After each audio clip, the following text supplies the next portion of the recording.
Hello, everyone. I don't know why I struggled to speak. Wow. But welcome. Nightbot's already at it again with the automated messages. But it's October. October, as um Miss Iron Mouse would like to say. Um. Okay. Um. I was part of a collab this morning, and like I don't know why I didn't think to um plug the fact that I was gonna be streaming every day for Inktober, but that's okay. Whatever, it is what it is. But yeah, I looked at the prompts this year for actual Inktober, and they were like gross. So I am going to be doing OnStar's Inktober prompt list that our wonderful Sophie Doki Doki found for me to do. So that's what we'll be doing this month. I honestly don't anticipate that I'll do all um days because that didn't happen last year. I'm still gonna do my best like I did last year, but like my health's not exactly at its prime. Probably never will be. Um so the prompt here says favorite character. We're ignoring that because I have more than one favorite character in OnStars. And of course, I did look at the rest of the prompts, and the prompt for tomorrow is favorite unit. I'm not gonna draw them twice in a row. That's a lot of characters. I don't know what's going on right now. I can re-explain, no issues. Unless you're not talking about with my stream, because I know you've sent me some text of the chaos. I can't really say much to that though, because that's just kind of a lot. Um, if you'd like, I can re-explain what we're doing for the stream. The catastrophe in the backyard. Yeah. God, I'm gonna. Do you mind if I read that to chat because I think I need to read it out loud to fully process what's going on.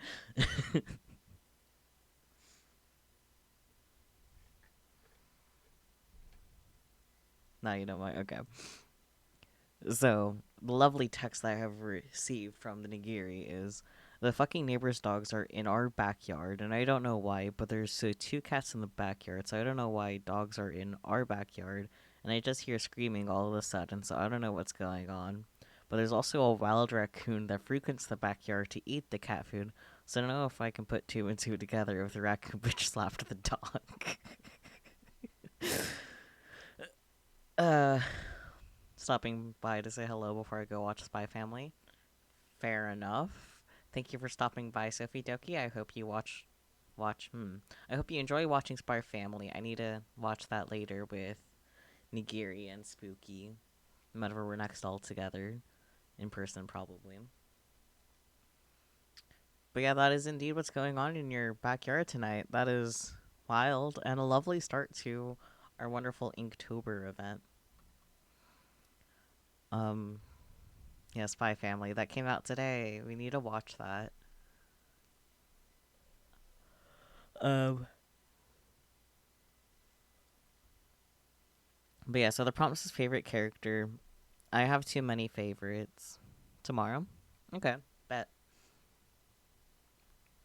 But apparently there's a lot of mech anime coming out this season. I'm not surprised, but I can't say I really care either between Spy Family and Chainsaw Man.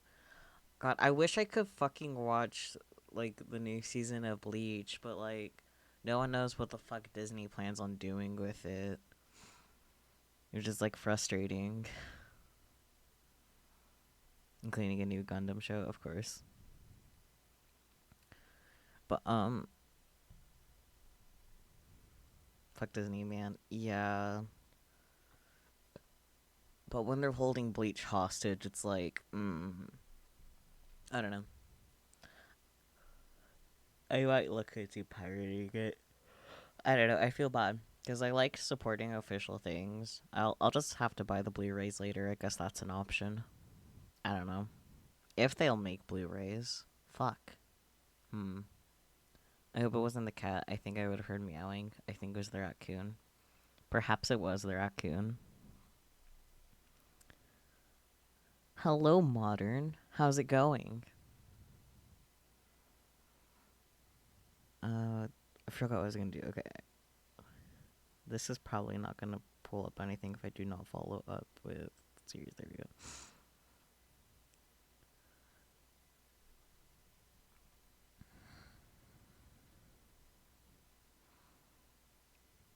So fun. Oh yeah, the most fun. Sounds like you're having an absolute blast, Nigiri. But since we're having more people tune in, I will explain again. So just like last year with how I started out streaming with doing daily Inktober prompts, I'm gonna be doing that again this year to the best of my ability. I wasn't able to stream every single day last year, so I don't anticipate being able to do that again this year, but I will definitely do my best. Um I did look at the official like Inktober prompts, but they were kind of meh. So I asked the lovely Sophie Doki Doki if she knew of any OnStars Inktober prompts, and she did. So I'm gonna be doing that this year, cause of course. Um, I only have until 8:30 to finish the drawing, cause we're still gonna do a Steins tonight. That's not changing. So that kind of makes me like, oh yeah, just get the drawing done, sort of thing. Which is funny because I have not even started drawing yet. It's okay. I have plenty of time. Um, and even then, this prompt says favorite character. If you guys can even read my horrible handwriting, I'm not going to be drawing my favorite character from All Stars Day because I have like 8, and then tomorrow's prompt is favorite unit. So I don't want to draw them literally back to back like that. So I'm just gonna draw one of the characters, doll, Mademoiselle. Because Sophie asked for me to eventually draw Mademoiselle. So I was like, you know what? I'll just start with her because I don't want to draw Knights and Valkyrie twice in a row. That's a lot of characters to draw back to back. But I will be drawing them tomorrow, so that'll be a time. But drawing Mademoiselle. Um, I did not think this through. What pose do I want Mademoiselle in? I guess she could just sit very cutely. I think I drew her head. Nah, it's okay. I'll leave it as is. But other than Nigiri's apparently very eventful night, how are you guys today?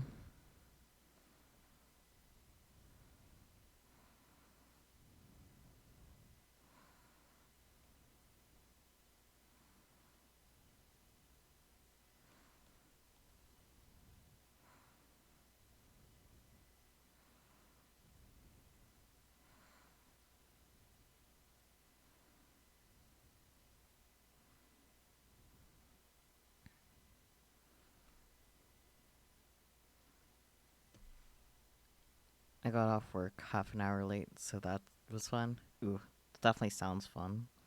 The most fun thing to have happened at work, right?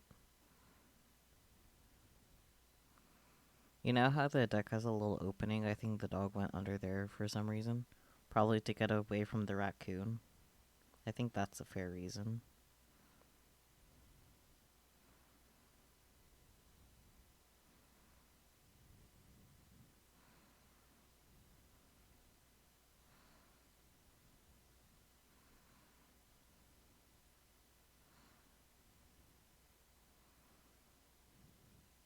So much tax homework. Been at it since 10. Oof. That sucks. Taking a little break now, though? That's fair. I'm glad that you are here for your break. I feel honored.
Are you excited for Spooktober?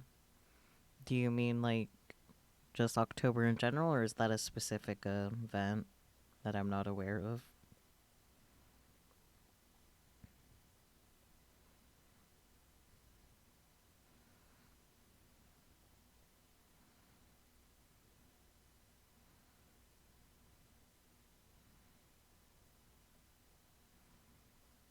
Halloween, basically. You know what? I don't know why I didn't think of that one. But yes and no. I don't really have any like costume ideas or plans in general because ideally my families are gonna actually do this abrupt move this month. So I don't even know where I'm gonna be on Halloween. So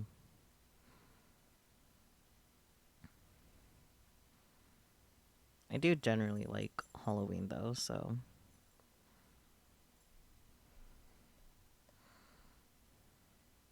hello cat.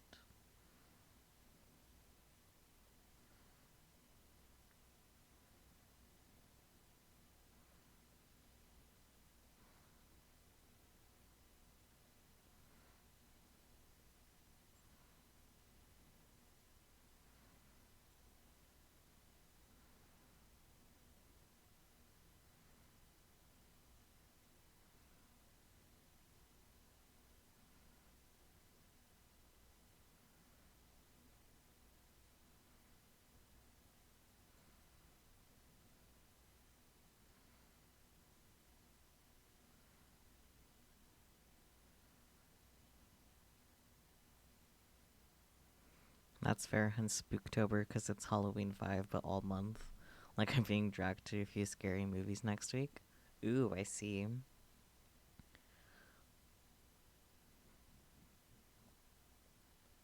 In that case, yeah, I am pretty excited for it. Still no like specific like Halloween plans.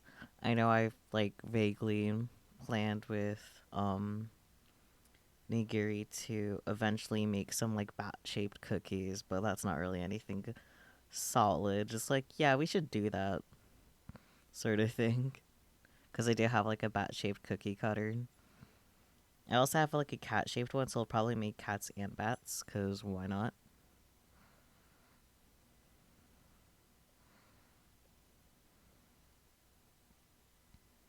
Moo, hello, Catman. How's it going?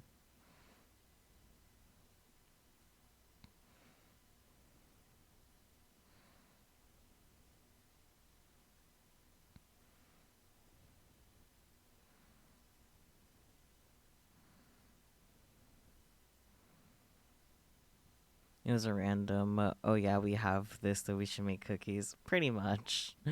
Moo, there's a cow in here. Yeah, Catman likes to moo sometimes.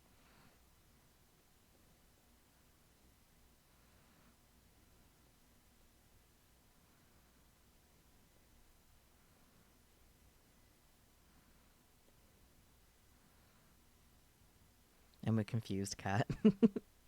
That checks out.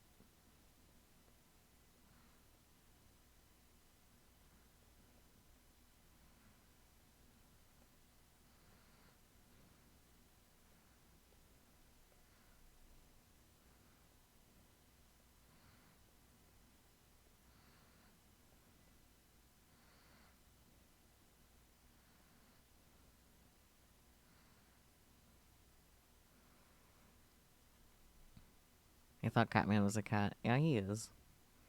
That's cool. My dog thinks he's a cat. Just don't give away his super secret hero identity. I mean, if I wanted to, I could, but I won't. I don't feel like doxing him, but I could do that. But he can also do the same to me. So like,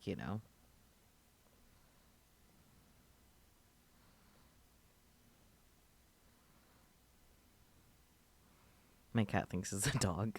I mean, your cat is a ginger cat, so that checks out.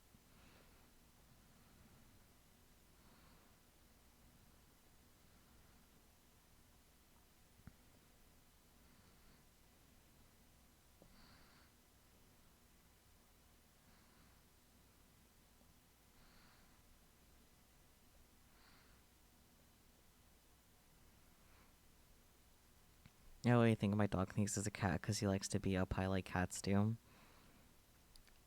I see. So I can scooter up. Boom, there's a lot of canvas.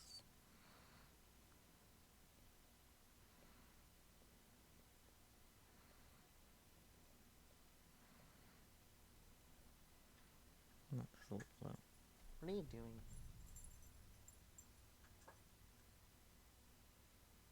Okay. Cat's just playing with something on the floor, that's fine.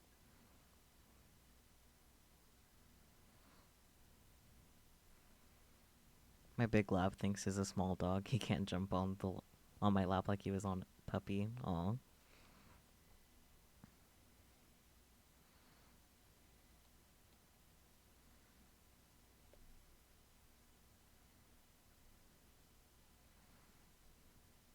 No. Let me move it. Thank you. What is the dog doing on the counter? He likes to be tall. I've been ordering DoorDash a lot, and one of my cats will legit set out the door and growl at the person delivering my food. Amazing. Wonderful.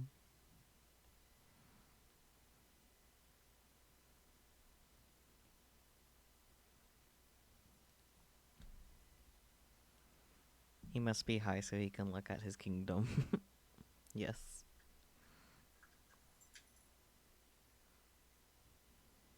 I think my cat's playing with the pill bottle that's on the ground. Fair enough, I guess.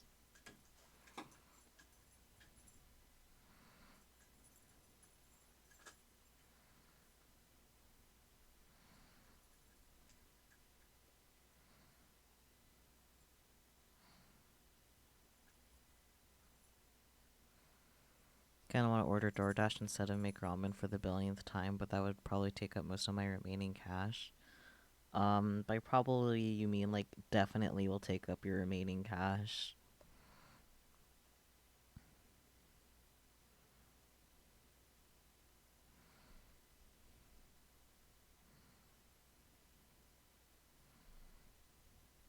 I want a sushi, but my dad made burgers, so that works out, I guess.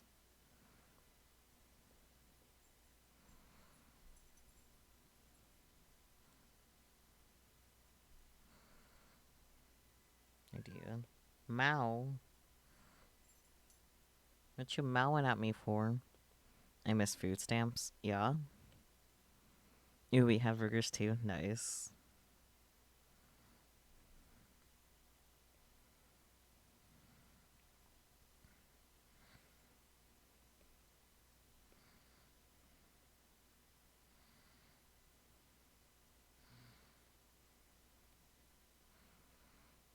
With current gas prices, if I wish. DoorDash use DoorDash to make money to buy DoorDash. Oh dear. You can ride a bike for DoorDash. True.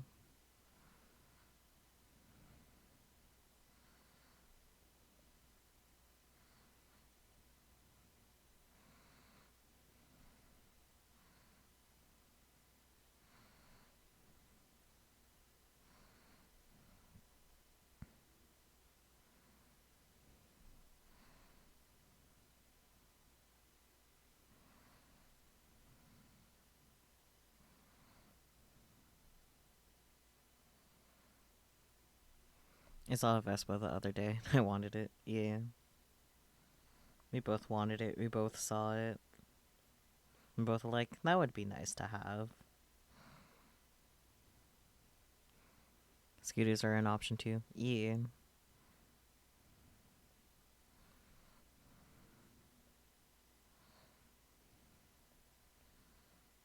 I don't have scooter money. Yeah, if you had scooter money, you would have DoorDash money. Or just general grocery money. I would want one, but I have 3 motorcycles already. Yeah, you definitely don't need one since you already have 3 motorcycles.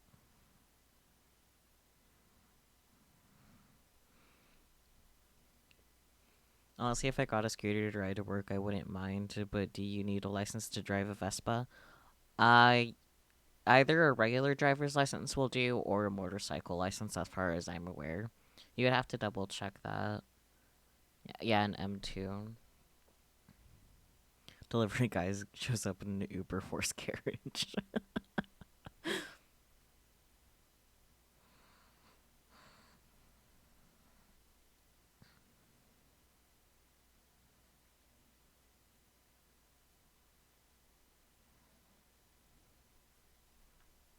M2 for scooters, M1 for scooters slash motorcycles, I think.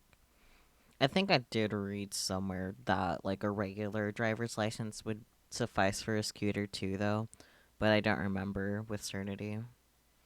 It depends on the scooter because a powerful enough one is legally a motorcycle, but what Catman said, yeah, may depend on the local area. Some places have different rules. So fun fact for you, modern. the how many are there of us? The four of us actually do live in the same area, so what applies for one applies for the rest.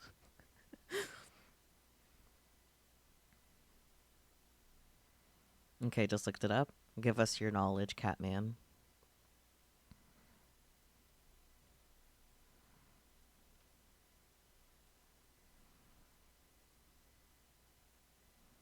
M2 is for moped slash motorized bikes that go no faster than 30 miles per hour.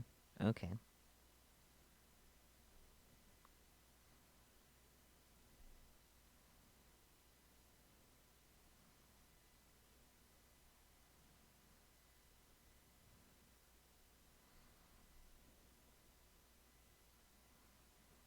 So M1 would be needed if the Vespa exceeds 30 miles per hour. Gotcha.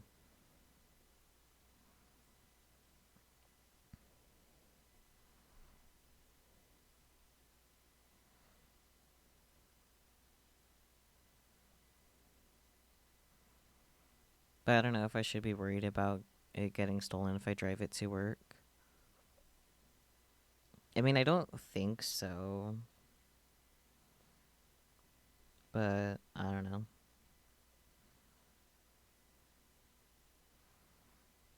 I remember I cycled for years without a license. Catman.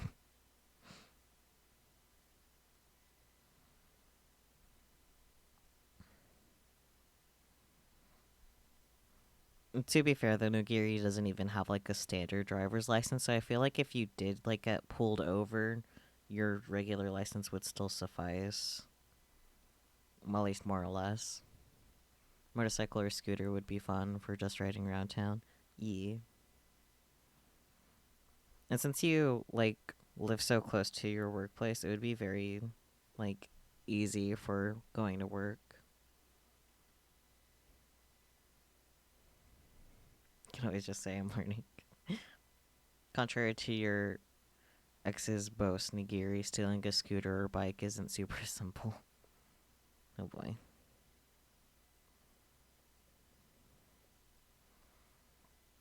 Random question. If there was a golf cart that had a 1992 Toyota V6 engine in it, should that be registered as a car at that point? Hmm. I'm not sure if it would pass the safety standards required for a car, though, since it's just a golf cart. I'll wait for my more knowledgeable chatters to answer. Assuming you're driving on public roads, yes. Okay, well,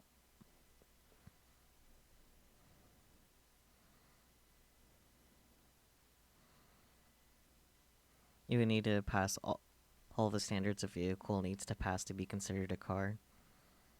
Mm.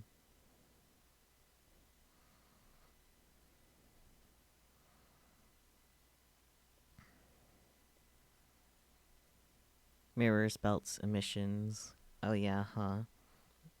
It would have to pass a smog check.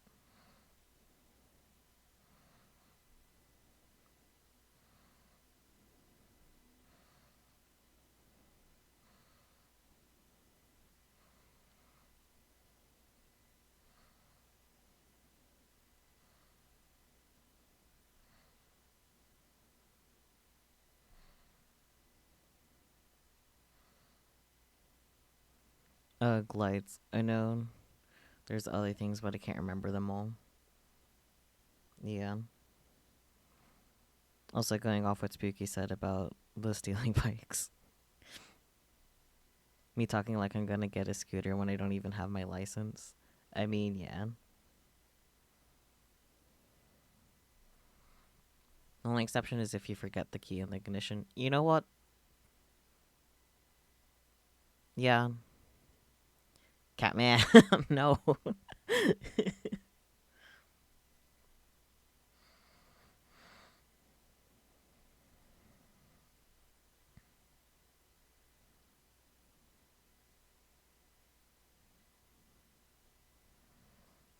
So I typically hit that. Oh. Because there's a kill switch on a bike, so I basically hit that. Engine's off. I take off my helmet and walk away, leaving key and bike. I see. I mean, fair enough, I guess, but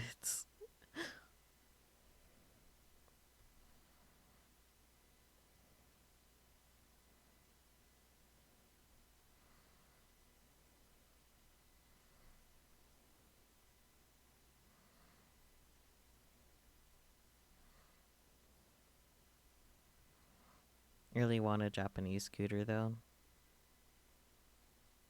I can't say I know what you mean by that one, to be honest.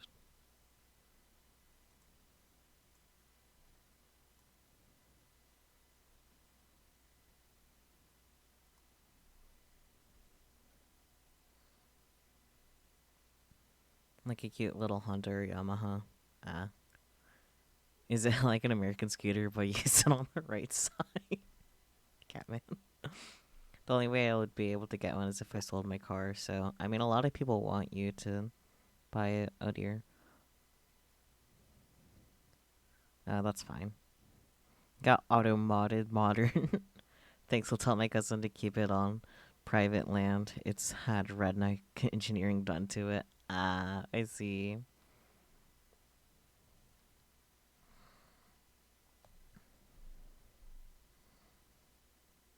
By a Hayabusa?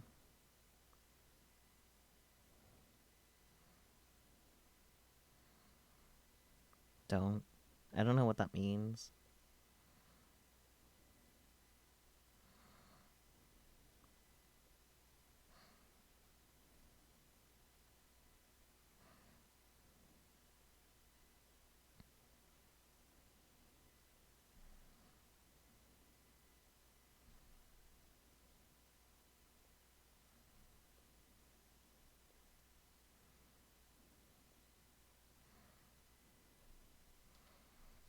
I didn't think that term would be flagged. It's worn with pride in my area. Yeah. Let's see. I mean, depending on where you are, modern cops might just give them a warning and be like, take it home. True. I just realized all my vehicles are Japanese. Huh. It's a Suzuki crotch rocket. They're cool brakes, but getting them as a newbie is a death sentence and a half. I see. I'm surprised that didn't get flagged, but Rednecks was.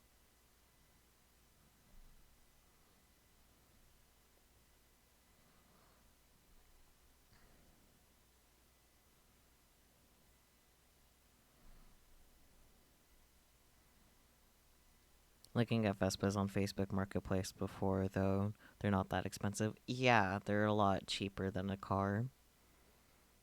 Yeah, I wouldn't get a Hayabusa, and I like speed. That you do, Catman, that you do.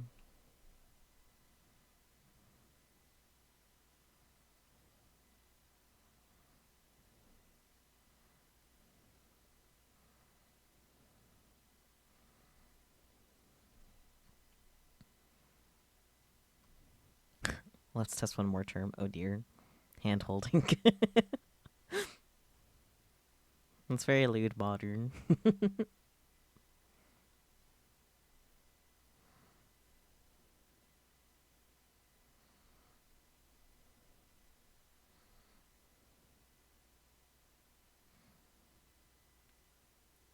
Is confused. Top speed of the 1999 model is 194 miles per hour, so Jesus. You don't hold hands, right? I only do it in private. I hate that, like, my immediate thought is, like, the fucking, um, social media that fucking OnStars has for its idols. Like, its little messaging system. It's called Hold Hands. Wait, are we talking about actual hand holding? Yes. It's very lewd. Oh yeah, hand holding, sure.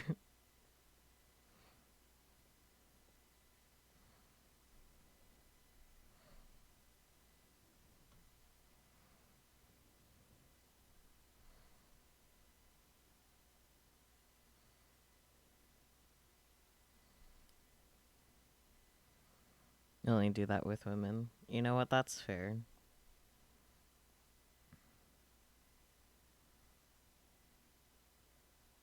Even if you weren't joking, that's fair.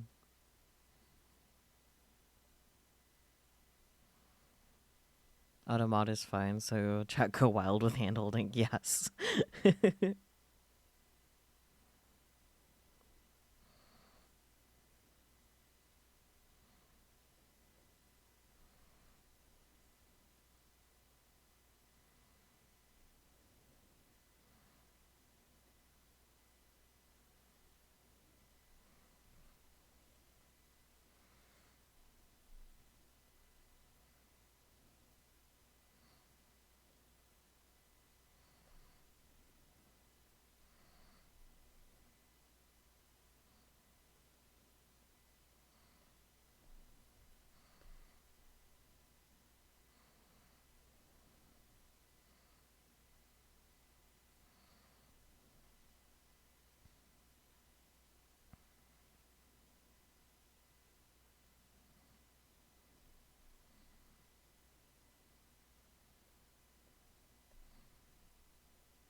Is there a particular reason this character has a Fumo face?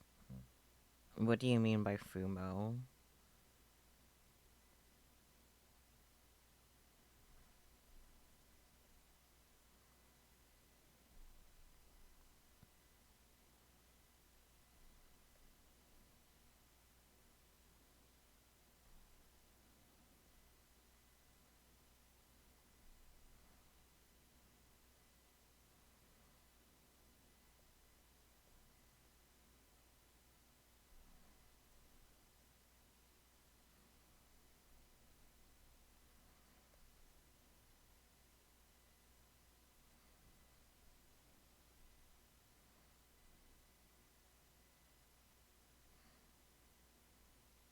Toho plushies?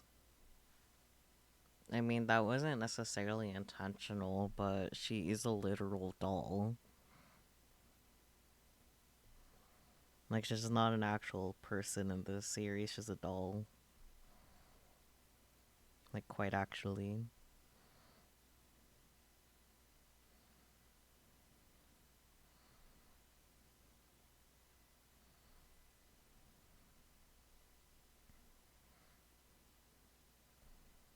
That would do it, yeah.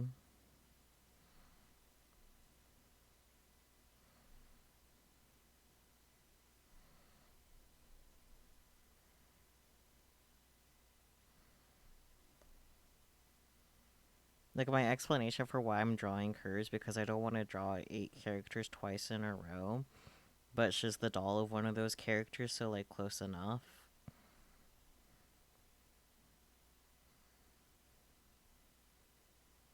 Oh, add.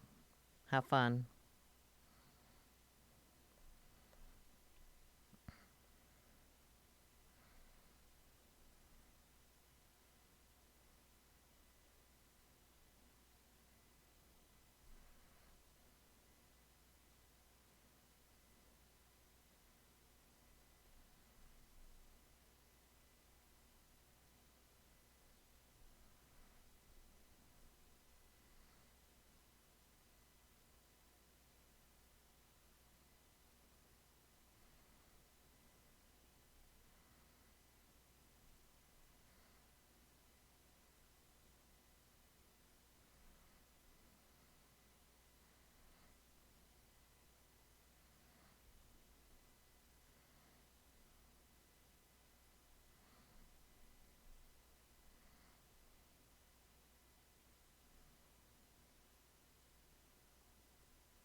Plushies are almost always cute. Furbies are the exception.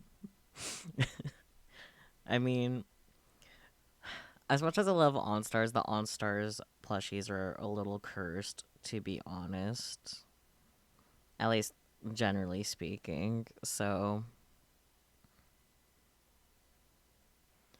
Fall Guys tip off mattress ad that equates sleeping with sex. University of Utah Honda ad. Speaking of bikes, Papa John's Brooks shoes.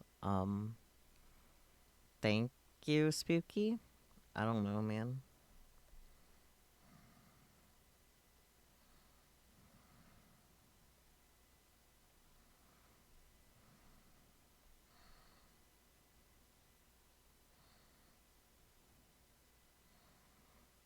Furbies aren't plushies, though. I mean,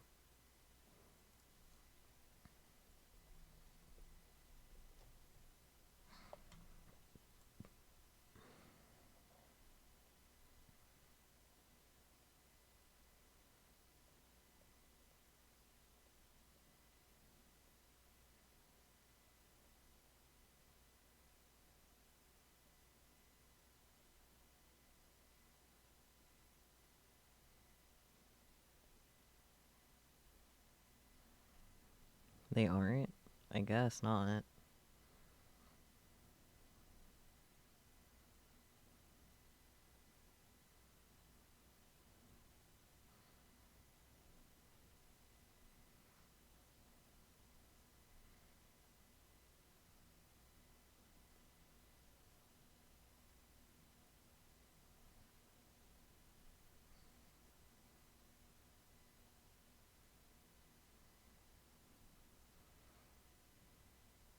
Nah, they're electronic toys. You ever held a Furby? Boogers are harder than most electronics.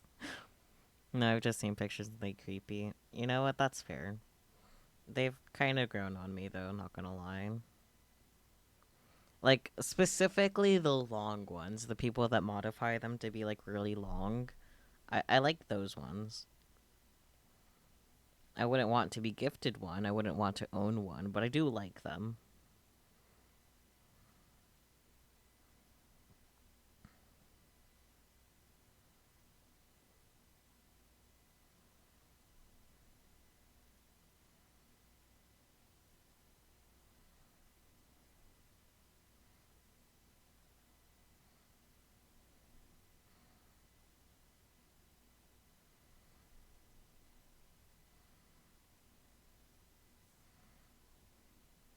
When did that line get there?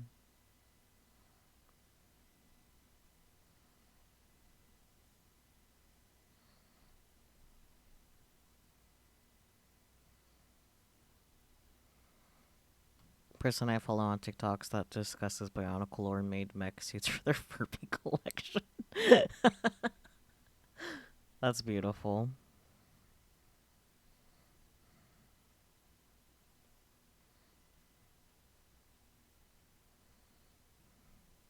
Mech suits, were they to scale?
They're more akin to the mech exosuit from Avatar Blue People than like a Gundam, so yes. Oh dear.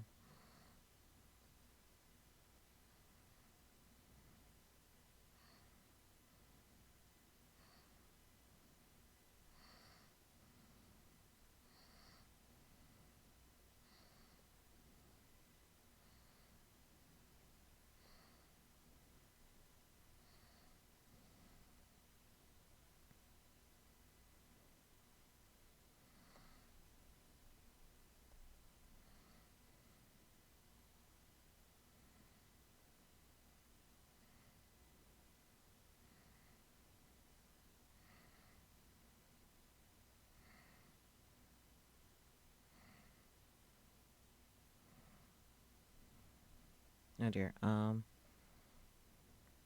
Update, the dog was chasing the raccoon. I'm on Team Raccoon. Are y'all cheering for Team Binks?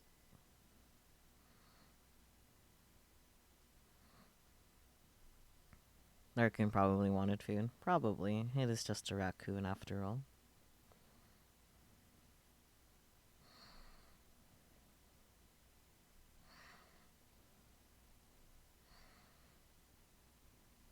Did the raccoon escape the great guardian of the Nigiri territory?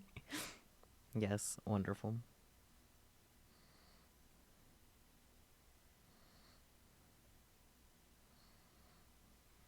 I have a picture of it. It's fat. It don't need food. Oh my. You should post the picture on the Discord server so everyone can behold.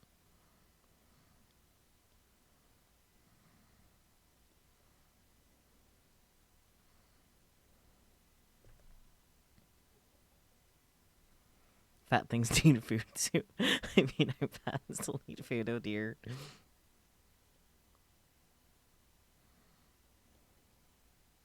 Great minds and all that. I mean, glad the villainous raccoon got some exercise.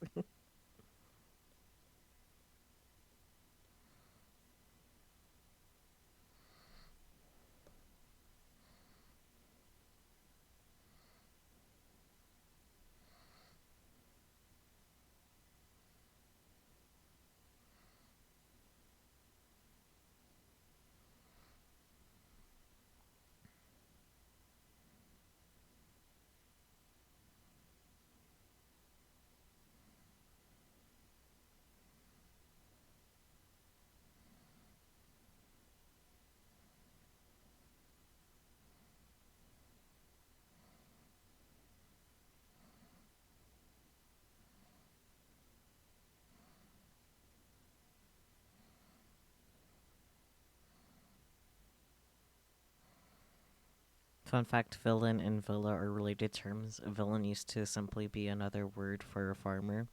That's nice.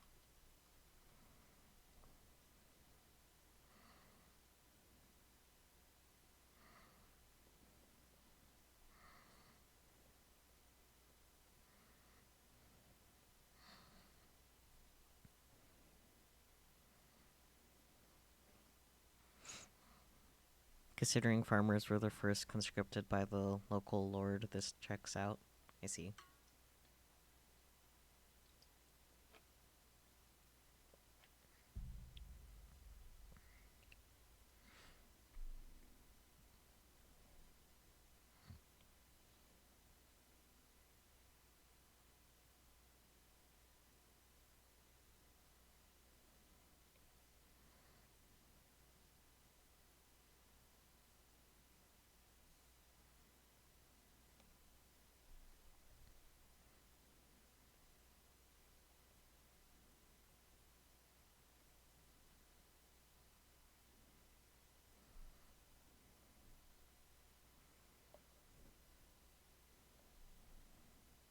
Well, I'd say I'm done with drawing our dear Mademoiselle.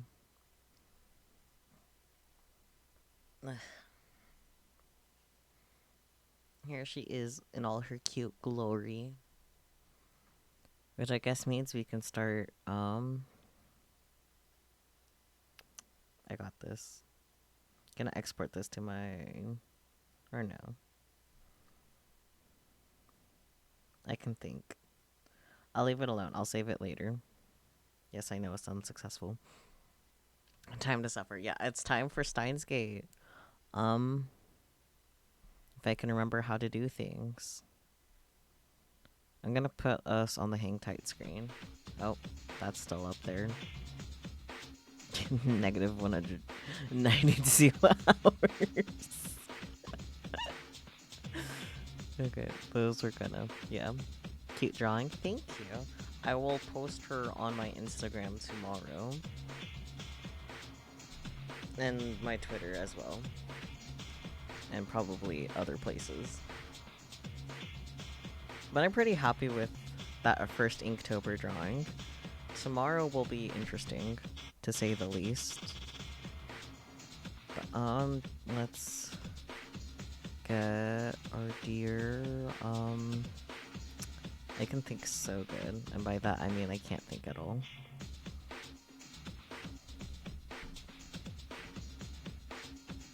Okay, pausing the music. Go to GeForce Now, wherever it's hiding. Unplug my iPad. Stone skate open. What's going on tomorrow besides football? I'm going to stream again with more Inktober, and then after that, the winner of the poll was a mobile music game called Kalpa. I don't really know much about it other than that, though. I'm so glad I'm not sharing my screen right now because it's asking me to re-sign in.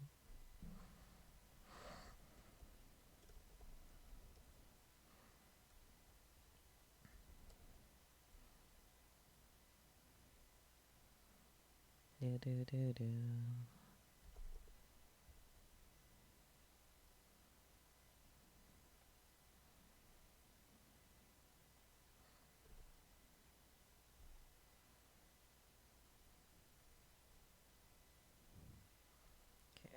Get chat up on my iPad so I can still keep an eye on you.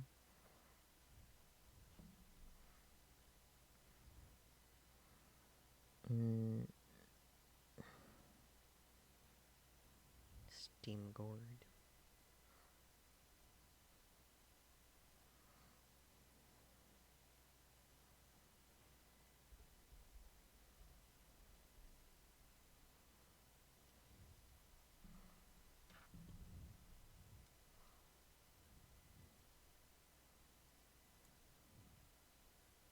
What time is that? 8:20, or is that the second hand? It is 8:22.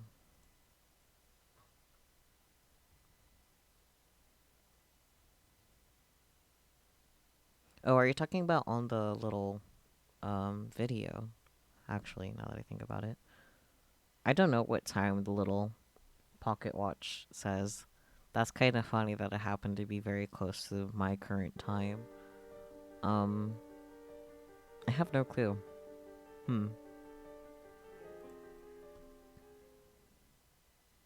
Okay. Da, da, da.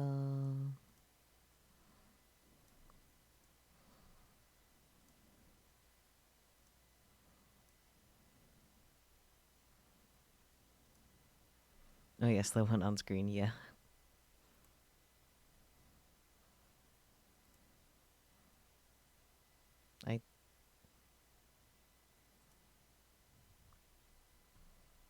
Okay.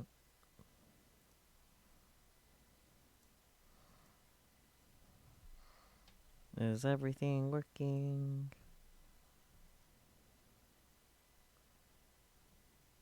Let me know if you guys can see the screen because, like, the game, rather, because application capture is dumb and goes blank whenever I minimize it, which is the only way I could look at OBS. You can see it? Alright, perfect.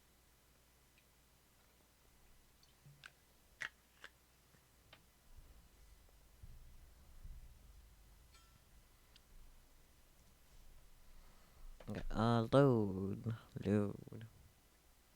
Starting chapter 7. Oh,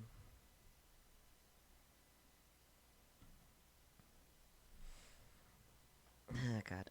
Okay. Oh, my stream info. You would have thought I would have been better about that by now from Donothon, but some ponies don't learn new tricks. I don't know.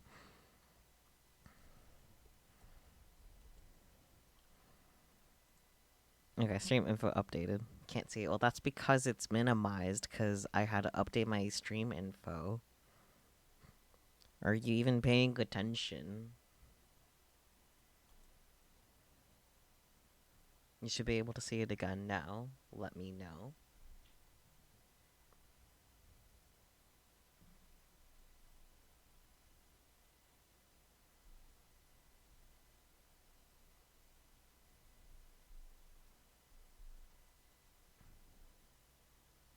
any of y'all that don't feel like messing with me.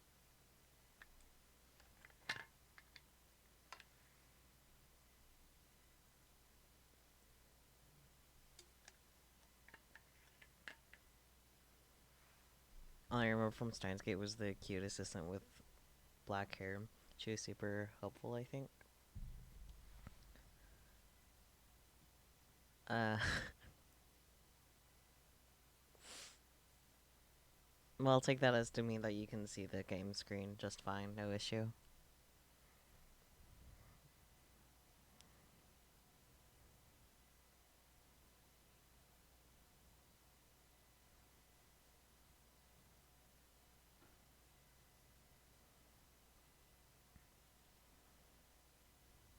I'm not gonna start till one of you confirms that the game is visible on screen without issue. There is currently no music playing, so.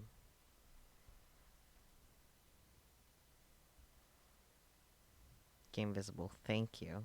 Can't just say can't see and then not update me when it's visible again. Alright.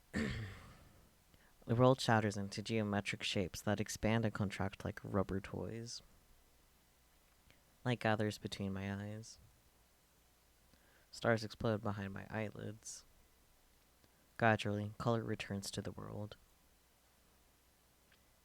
Ah, I wait for the vertigo to pass. Thoughts. Cold sweat oozes from my temples. Pressing my fists against them, I slowly force the air out of my lungs. Has the world line changed? I head to the lounge in order to check the divergence meter. It's gone. I wonder why. I checked the meter a few minutes ago, just before the world line changed. Now it's nowhere to be found. I quickly realized what has happened. Suzaha gave me the meter after we stopped her from leaving. My D-mail undid those events. Of course the meter isn't here. A surge of regret seizes my heart. I clench my teeth and endure it as best I can. If nobody else remembers, then I alone will keep these memories of Suzaha alive. I look around the room. Mayuri and Kurisi are on the sofa, dozing on each other's shoulders. Aww, that's cute.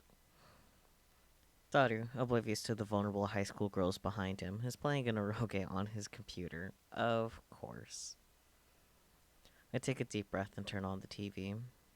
I flip to a news channel. The world line should have changed. I erase the time we spent with Suzaha. That should have allowed her to leap to 1975 without losing her memories, and the IBM 5100 should be on her hands now. They can use it to hack into CERN and erase the data they intercepted from us. Without that information, Moika's men won't attack the lab. Mighty won't have to die. That's how it should be. That's how it... Blah, blah, blah, blah. That's how it has to be. Otherwise, why did I sacrifice Suzaha's dream? The quickest way to confirm the change would be to check for any delays at Akihabara Station. Daru, is the Yamanote line stopped? Huh? I don't think so. Check online. Wait, I'm at the best part. Daru. Please. Daru sighs and calls up train information. Doesn't look stopped. Thanks. The world line has changed. Which means that our IBM 5100 should be in the development room. I head back there to search for it. But contrary to my expectations, I can't find it anywhere. What's going on? I look at my watch. It's 7:43 p.m. Moika's men attack at... what time again? My heart is pounding like a drum. That email was supposed to fix everything. The trains are moving as scheduled, which means that Moika's men aren't about to attack. So why does it feel like nothing's fixed at all? The IBM 5100's absence is extremely disturbing. I want to sit down and think about where it could have gone, but a voice in my head is screaming that there's no time. I need to calm down. It's hard to think straight after everything that's happened. I check my watch again. 7:46 p.m. Images from the assault flash through my mind. Mayuri bleeding to death on the floor. The smell of gunpowder in the air. I frantically shake the visions out of my head. I look towards the lab entrance. The door has yet to be kicked in by a team of hitmen. I swallow hard, petrified with terror. Please, don't let anything happen.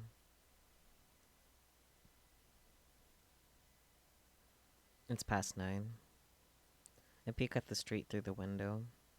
Nobody's there. Are you waiting for someone? You keep looking out the window. Dowdy's right. I've probably looked out the window 20 times in the past hour. It's not a suspicious figure. Why can't I words? And not a suspicious figure in sight. Maybe because men still haven't appeared. The raid was before 8, if I remember correctly. I think it's safe to say that my changes to the past have prevented it from occurring. Suzuha's sacrifice was not in vain. I let out a deep breath. I'm sweaty and disgusting. It's like my anxiety has pushed all the sweat out of my body. Mayuri. Kurisu. The two girls woke up from their nap about half an hour ago. Now they're eating cup noodles. Wait, did you just say my name correctly? Oh yeah, huh. That's very fair to question. Kurisu looks at me in astonishment, like she can't believe her ears. When you're done eating, go home. It's late, so I'll go with you. Okie dokie. I don't need an escort from you. I can get back by myself. Just listen. Daru, you too. Huh? Me too. The train lines running through Akihabara are operating normally. There's no bomb scare, and no sign of Moeka or her men. Kurisu's wow. Taking the Sobu line to the next station, Ochanomizu, while Daru's going the opposite way to Shinkoiwa. Mayuri and I are taking the Yamanote line to Ikebukuro, so we're part of the station's ticket gate. There are surprisingly few passengers on the train. I guess most of the salarymen are off on the Oban holiday. Mayuri is playing a handheld game, the Rainet Kakeru action RPG. On the screen, her character is battling a gigantic Upa. I stand beside her and gaze at her profile, lost in thought. It's the night of the 13th, and Mayuri's still alive. How many times have I watched her die? How many times have I tasted that despair? No matter what I did, no matter how hard I tried, I couldn't save this ditzy childhood friend of mine from death. She died again and again right before my eyes. But now she's alive, standing beside me, playing a game. This is why I sacrificed our memories with Suzuha. It was the only way. I'm sorry, Suzuha. And thank you. Suzuha no longer exists in this time, but I hope my feelings will reach her all the same. And actually, come to think of it, why can't I tell her in person? Ugh. Where in Akiba could the 54-year-old Suzuha be? I'll try asking Tanochi tomorrow. He probably knows Suzuha on this world line too. I wonder if Suzuha remembers me. Hey, Okarin? Mayuri suddenly lifts her head. She looks at me hesitantly. Her cheeks are slightly pink. What? Come on, Okarin. Maishi gets nervous when you stare at her like that.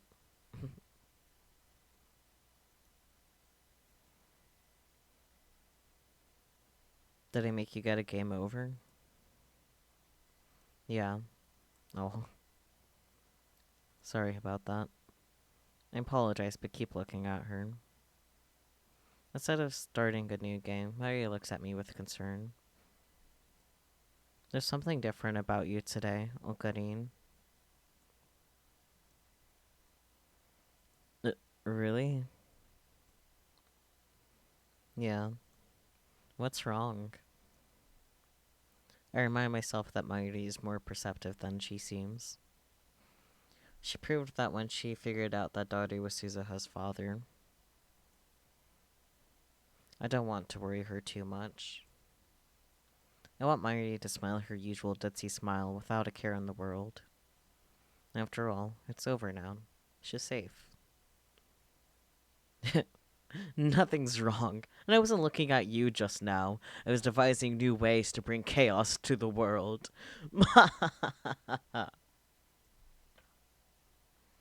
Really? You seem kinda tired. A mad scientist is never tired.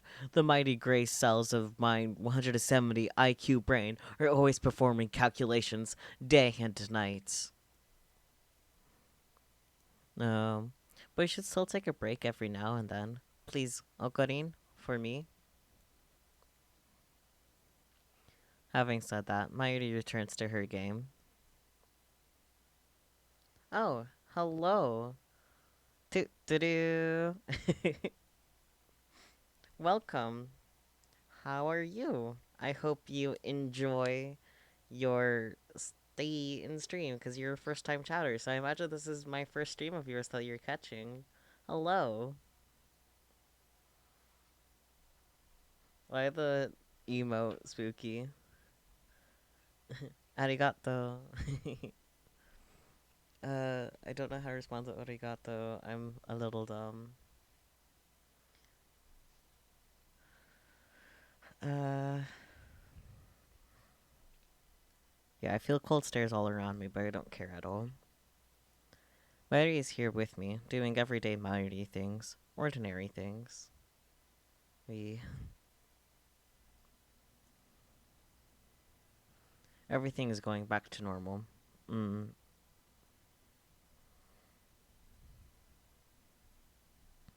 Yesterday was my first time home in a while, so I slept like a log in my comfortable bed.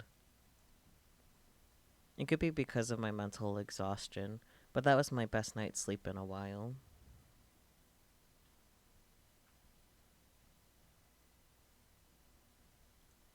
Thoughts.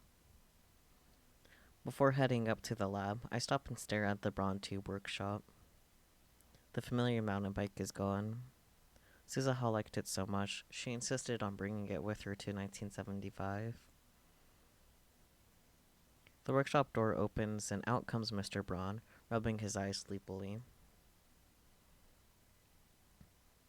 Okabe, you got free time. How about a job? As a special offer, I'll hire you for 1 CRT a month. 1 CRT a month? So for 1 month's work, I get an old television? Hell no. When did Suzuha quit again? Suzuha? Who the hell's that? What? Was her existence erased completely? But that's impossible.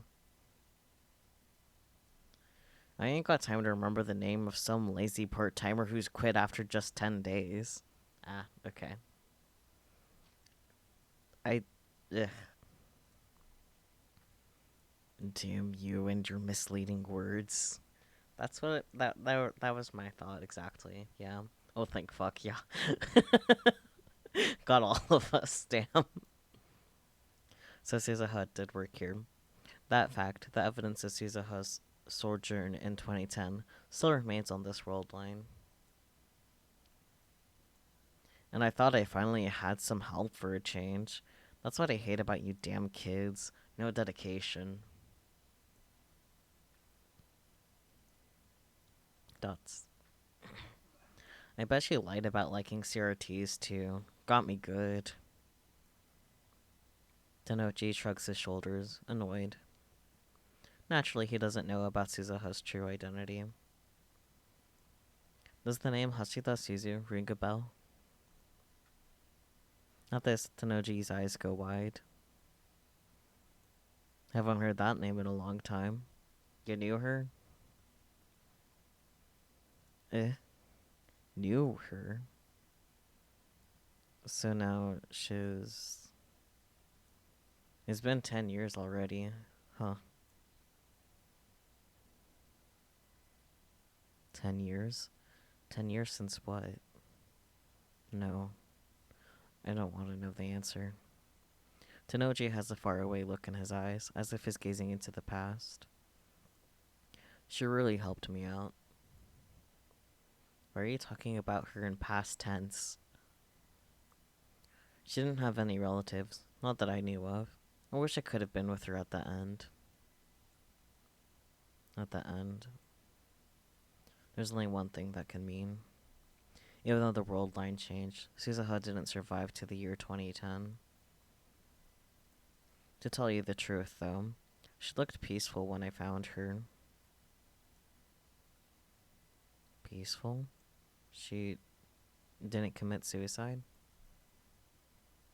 Suicide? Who the hell told you that? Suzusan was sick. Don't believe any old thing you hear. Thank God. She was sick. Come on. Double think, fuck yeah. Sickness killed her? I shouldn't feel good about that. I mean, true. But I guess you could say it's better than what happened before the world line changed. That's what I tell myself anyway. So, how did you know Suzusan? She helped me out too, a long time ago. I was hoping to see her again. Yeah? I'm living in her old house now. Want to come pay your respects at the altar? That's actually really sweet. I nod without a moment's hesitation. Tenoji closes up shop and we head off towards his house. From Chuadori, we head towards the station. I scan the Akiba scenery as we walk. Moe stores are still nowhere to be found on this world line. After a little hesitation, I look up at Radikan. It's gone. The satellite has vanished. All that's left is the hole it made when it arrived in this time. When did the satellite disappear? About 5 days ago? You never know what's gonna happen, huh? Which means Suzuha left before it rained. Like Tenoji said, his house is closer than expected. We take the train to the next station, Okachimachi, and then walk for about 5 minutes to a quiet residential area. This so old one-story house is where Suzuha once lived. I walk up to the front of the house, and there I see a familiar sight. Suzuha's bicycle! For a moment I can see her there, squatting beside the bicycle. But the mountain bike Suzuha rode to the Braun Tube workshop was shiny and new. Now it's old and covered in rust. I mean, it's been around since 1975 now, so... yeah, that's fair. Suzusan loved that old thing. Even when she couldn't ride it anymore, she'd still polish it every week. No. It's been sitting there for 10 years. Couldn't throw it away. I've maintained it best I could, but I guess nothing lasts forever. I gently put my hand on the seat. It's warm from sitting out in the sun. I suppose that, for the few days Suzuha was in Akiba, This bicycle existed in two places at the same time. Oh, yeah, huh. Huh. The house isn't as messy inside as I expected, considering the state of the brown tube workshop. I guess that chipmunk keeps the place clean. The wave of nausea hits me as I recall what Naya did at Ochanomizu Station. But I tell myself that was just an accident. Besides, that incident has already been undone. Tanoji Naya has done nothing wrong. Next to the living room is a child's room. There's a child's study desk and a red backpack on the floor. Naya isn't here. Which reminds me, Tanoji's daughter visits the workshop often, but not once have I seen his wife. He couldn't have married Suzuha, could he? I mean, she should have been a lot older than him when they met. But as they say, love knows no bounds. I wonder what really happened. I don't know how I'd feel if those two were married. That would make daughters. That would make Daru Tanoji's father-in-law. Oh god. Actually, that would be kind of interesting. I turned to the Buddhist altar to pay my respects to Suzuha. There's no picture of her, so there's no way to know what Hashida Suzu looked at the age of 44. I make an offering of incense to her, then looked around the house again. Well, that sucks. I can wait for you, though. I'm nice like that. Can't say I don't do anything for you.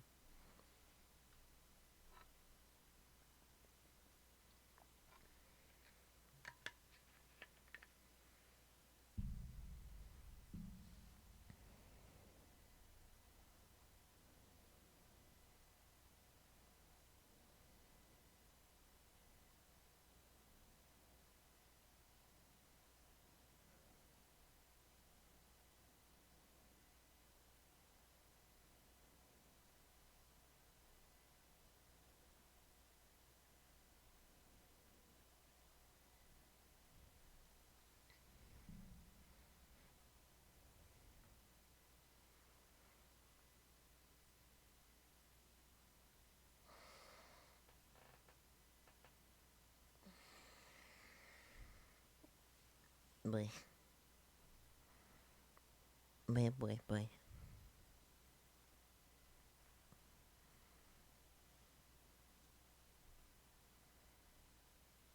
Impatiently waiting for the ads to be done and over with.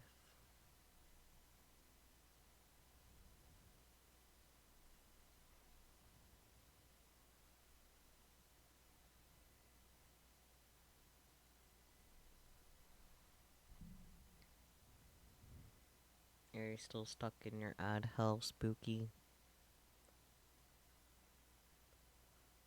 Sounds like it.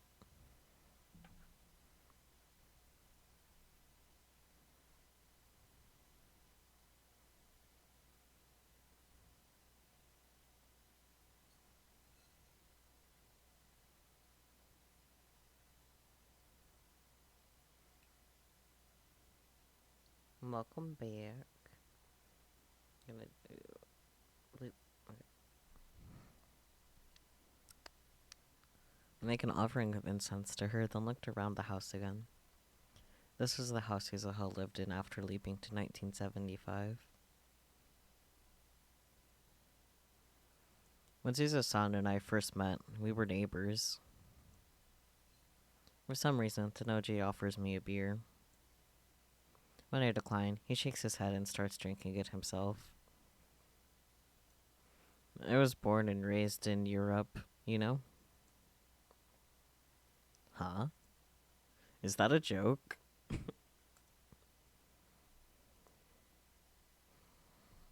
Got a problem? I'll have you know my English and French are perfect. Ow, my jaw. Okay. He really doesn't look like someone who lived abroad. I'm not sure about that, buddy. Has Okabe... You know what? Never mind. But, I guess you can't judge a book by its cover. My parents died about 15 years ago. That's when I came back to Japan. Or, I guess I should say, I came to Japan for the first time. Suzusan was living alone next door. She looked after me when I had nowhere else to turn. Alright, now's my chance. If I'm gonna ask, it's now or never. And you got married. Huh? Married? To Suzusan? You high?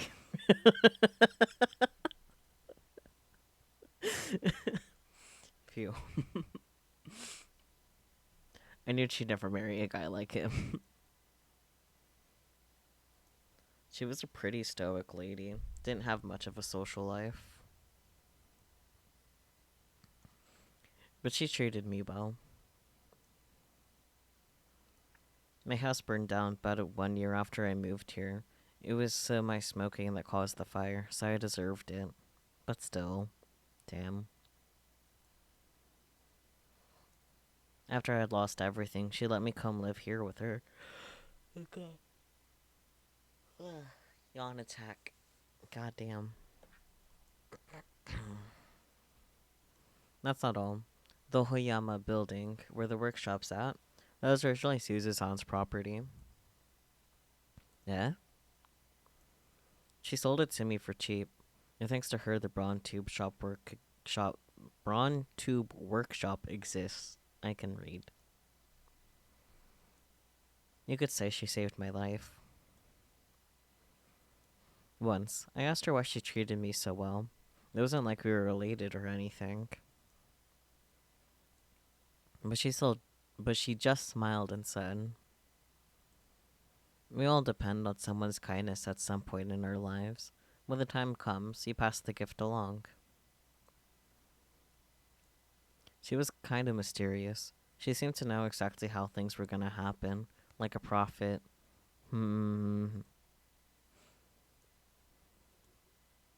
Suzuha.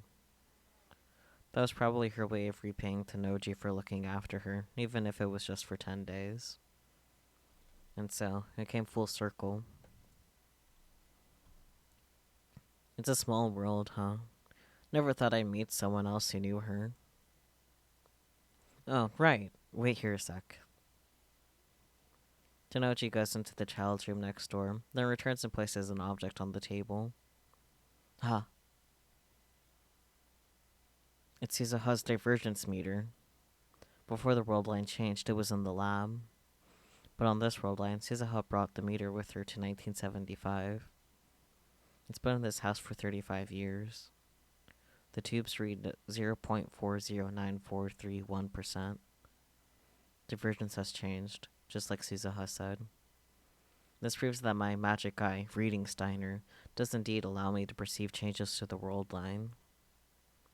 But what does 0.409431% mean? I recall what Suzuha said. When the meter reads over 1%, you've made it into the beta world line. Does that mean I'm still on the alpha world line? Do you know what that number means? 'Cause I sure don't. All I know is that it hasn't changed a bit at least 10 years. But you know, when Suzusan was on her deathbed, she used to stare at that meter for hours. Eh? She used to stare at that meter, talking to herself. Come on, G-Force now.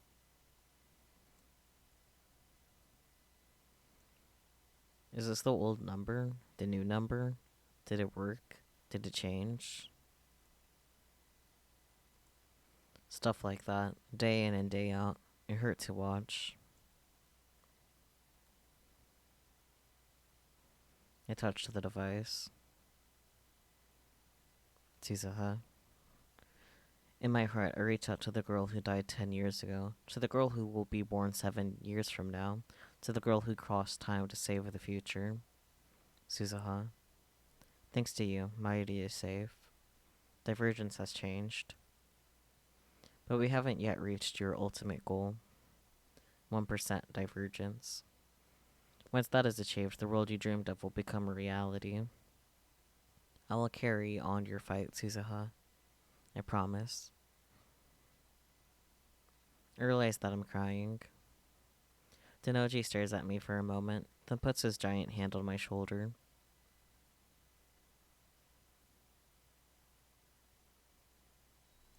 Oh, Karin. Mayuri comes out of the ticket gate and walks up to me with an unhurried stride. Did you? I don't. Blah, blah, blah. I didn't think you'd come all the way to the station to pick me up. She's surprised. I wouldn't want my hostage to get away. Yeah, me. Me neither. So she's really happy. I don't quite understand, but whatever. Mari flashes a carefree smile, then walks ahead of me, almost skipping. So what's in the bag? Mr. Braun gave it to me. It's a device that can measure the divergence of world lines. Wow, that sounds amazing. What's a world line? I smile wryly. Mayuri, you really ordered me. What am I doing? After I left Noji's house, I called Mayuri to ask when she would arrive in Akiba. Then I went to the station to pick her up. Anxiety still smolders in my heart. We managed to survive yesterday, but that doesn't guarantee our safety forever. It's entirely possible for Moeka to attack now, on the afternoon of the 14th. Maybe I'm being overprotective, but I still can't shake the image of Mayuri's death from my mind. I don't even... I don't ever want to go through that again. Just a thought, Mayuri. But don't you think maybe you should stop coming to Akiba for a while? At least until Komi-mama ends? No response. I look to the side. Mayuri! Panicked, I scan the area and catch sight of her wandering towards a newly opened shaved ice stand. That ditz. Can she tell how worried I am? So you're the devoted type, huh? Kurisu is glaring at me with an iced coffee in her hand. We're in the lab, which appears to have become her second home. What's that supposed to mean? I'm sitting at the computer, searching for intel on the IBN 5100. I still don't know where it is. I went to Yanabayashi's shrine this morning, but alas, it wasn't there. Suzuha promised to get one to us somehow, her gift to us from 1975. Without it, we can't hack into CERN's database, meaning we can't... Ah! Meaning we can't achieve divergence over 1%. All of a sudden, you're treating Mayuri like a princess. Today, you went to the station to meet her. You taste tested her lunch, and then you held her hand all the way back to the lab. It's probably in the trunk of an old Chevy. Oh boy. Look at her, he really loves Mayushi. Did she have to tell Kurisu, of all people? Mayuri looks so carefree as she stuffs her cheeks with takoyaki. I want takoyaki!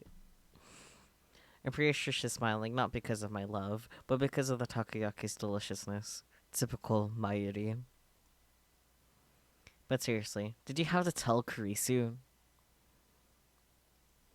So what's the deal?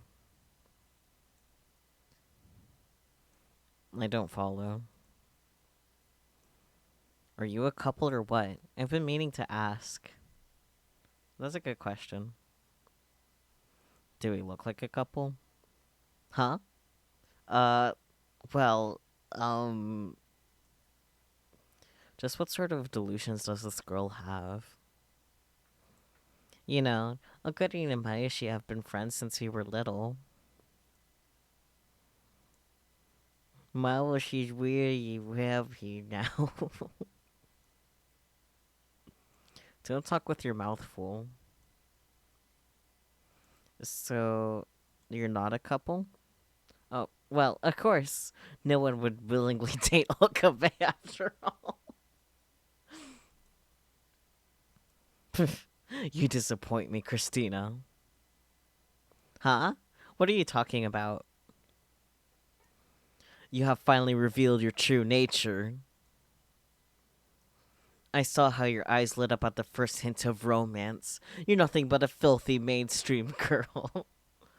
Abort, Kurisu, abort. I bet you like to eat chocolate with your girlfriends and giggle about the latest celebrity love affair. Absurd. This lab has no need of the puppies and flowers in your head. It feels strange to be spewing this Shunibyo nonsense again, after what I've been through. Uh, you know what? You said it, not me, man. Is my innocence lost forever? What the hell are you on about, you self-proclaimed mad scientist Chunibyo nutcase? It's been a long time since I argued with Kurisu like this, too. The thought brings a sudden pang of loneliness. After failing to save Mayuri, I sought help from this genius girl. Even though her words were at times harsh, she supported and encouraged me to the end. Fucking Mayushi's face. She's cute. Anyways. But now all of a sudden, all of that has vanished along with the time we spent with Suzuha. Thank you for your help, Kurisu. These yawns are after me, for real, for real. I silently give her my sincere gratitude.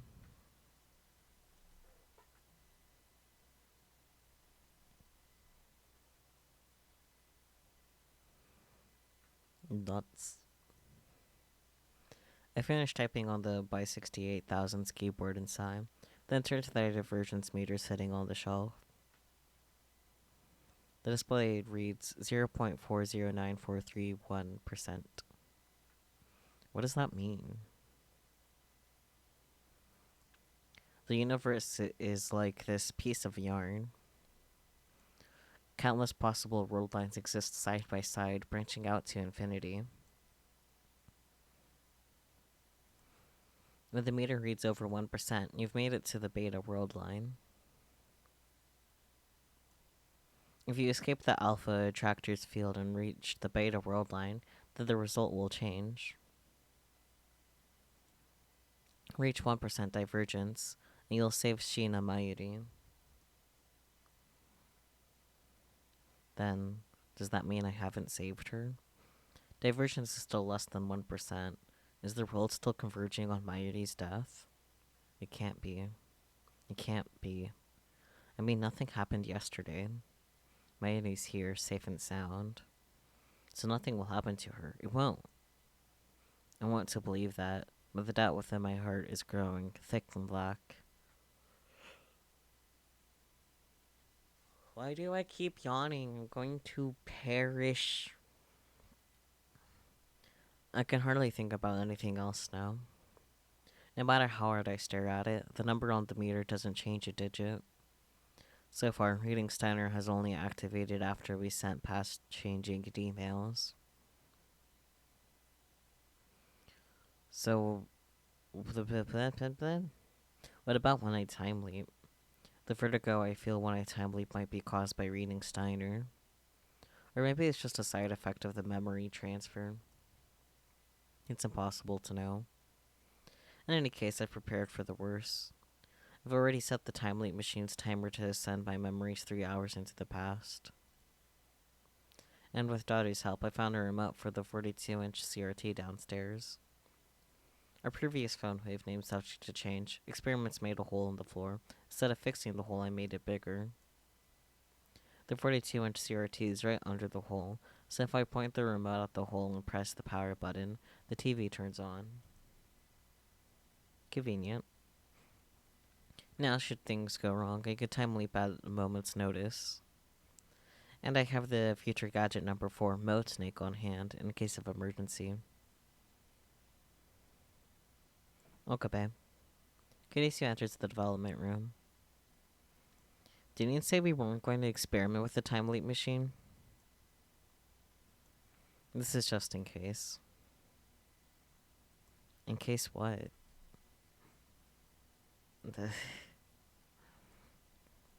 I don't want to answer that. I keep praying that my fears will not be realized. It's okay, everything will be okay. They didn't attack yesterday, so they won't attack today. At the very least, we've changed Maiori's fate. But still, I can't help but pray. Please let Maiori be safe. Please don't let anything happen. My prayers go unanswered.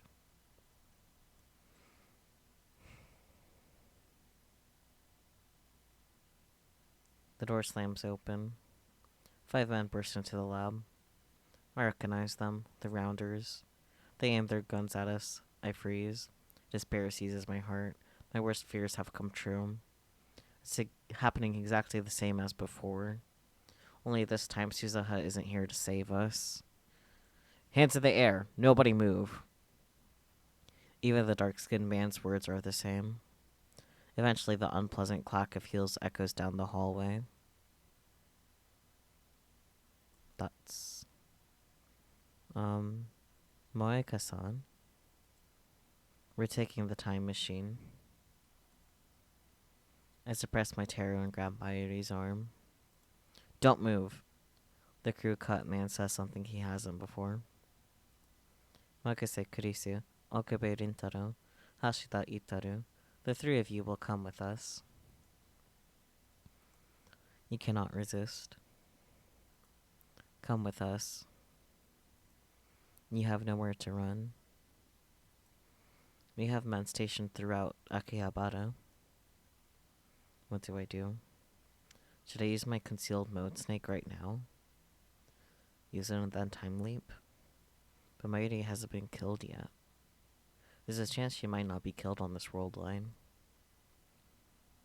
Hey, you! The crew cut man points his gun at me. My heartbeat jumps up. Cold sweat breaks out all over my body. I said hands in the air. I've only raised my left. What are you hiding? I have to use it.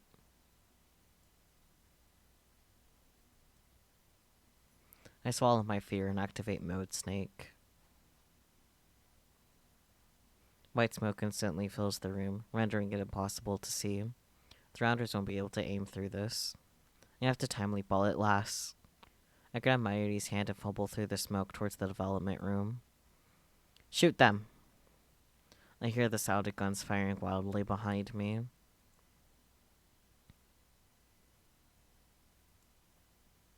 Suddenly, Maiori's arm gets heavy. I trip forward and land on my face. Her hands were separated in the fall. I grope around and soon find her slender hand. Oh, Cody. Maiori's feeble whisper reaches my ears. Was she hit? The rounder blind shot hit Maiori. It hurts. Oof. Maiori's voice quickly fades away. Strength drains from her fingers. Maiori, come on, get up! But Maiori doesn't answer. I'm sorry, Maiori. Once again, I failed to save you. I thought I had succeeded, but I was wrong. I hear my teeth grinding in my head. Stop! Stop! Don't shoot me! God. I hear Kurisu and others screaming as the gunfire continues. A sharp pain flares at the top of my head. I press down on my hand. It comes away soaked with blood.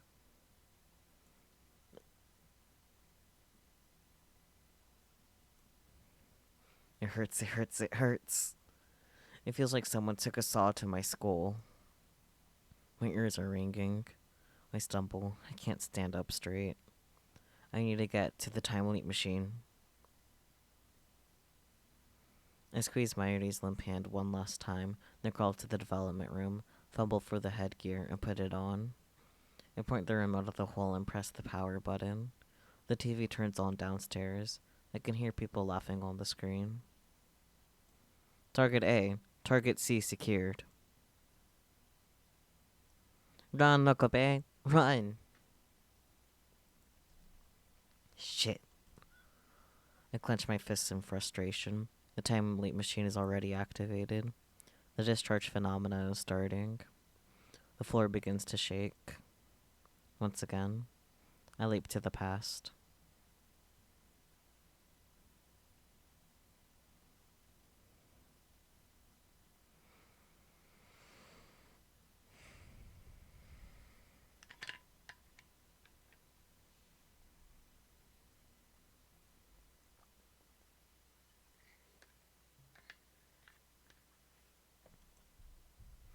The world collapses, then reforms. Once again, I feel that odd numbness behind my eyes. The pain at the top of my head is gone. I wipe the sweat off my brow and look around. I can't see Mode Snake's vapor anymore. The air is clear. Casey is reading a Western book like usual. Mary is playing a handheld game while eating a banana. Daughter isn't here. I recall that. Blah, blah, blah, blah, blah. I recall he said he was going out somewhere. I quickly swallow my words. Oh, Karine, you want a banana too? When I wave my hand to no, Mary tilts her head quizzically, then goes back to her game. I sink into the sofa and close my eyes. Somehow I resist the urge to scream in frustration.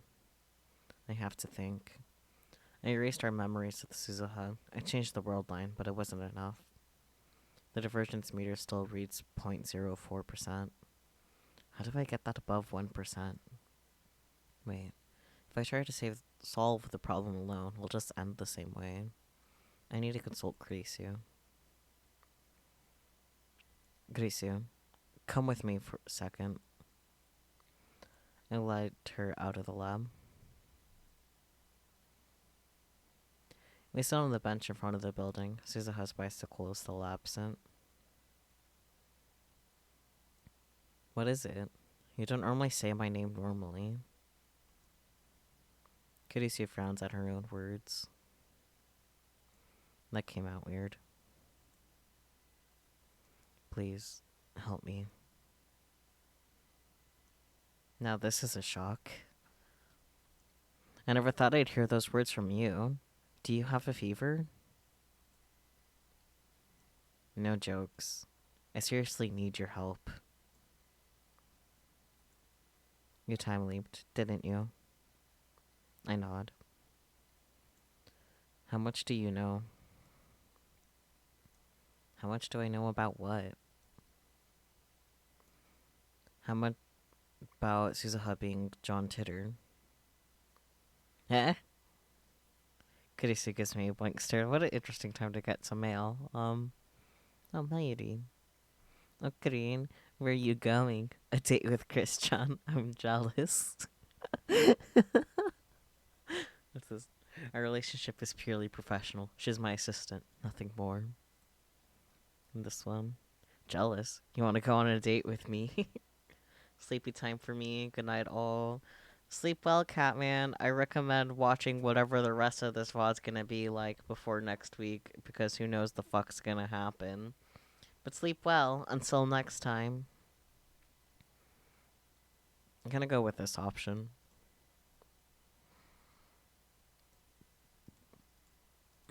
Anyways. Kurisu gives me a blank stare. It never even occurred to me. When we prevented Suzuha from leaving on August 9th, she ended up staying until August 13th. But that outcome was changed by my last email. What happened during those 4 days on this world line? Have you finished the time leap machine? What are you talking about? I finished it yesterday after an all-nighter, remember?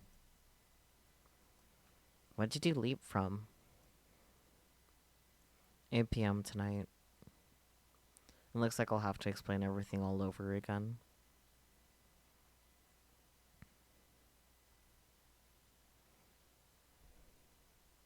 Meow. Oh, Mary. I want to go on a date. Well, would you rather go to Sambo or Kitchenjiro? Aw. They deserve to go on a cute little date. Anyways. I told her about Mairi's many deaths, and about what happened with Suzaha and Moeka. I also gave a summary of what Suzaha told me about the structure of the universe. Kirisu does not appear to doubt my story. So basically, you win if you get the IBM 5100 back. Kirisu sums up what I told her. This is just a guess. But maybe you should look at what Amane-san said from the opposite angle. I think the critical change takes place when you get the IBM 5100 and erase the data in CERN's database. That incident is more likely when you'll achieve divergence over 1%. The problem is where the IBM 5100 is now. You've already found it once. That is, if your memories are real. If you can get back to the world line where you first obtained it, then isn't it bound to return to you? I see. You're right. The IBM 5100 was at the lab, and then it suddenly disappeared. You threw a fit about that earlier. I remember thinking, oh god, Okabe's finally lost his ability to distinguish fantasy from reality. You're such a wannabe American. What do you mean, oh god? Oh, I get it. Christian is a Christian. No!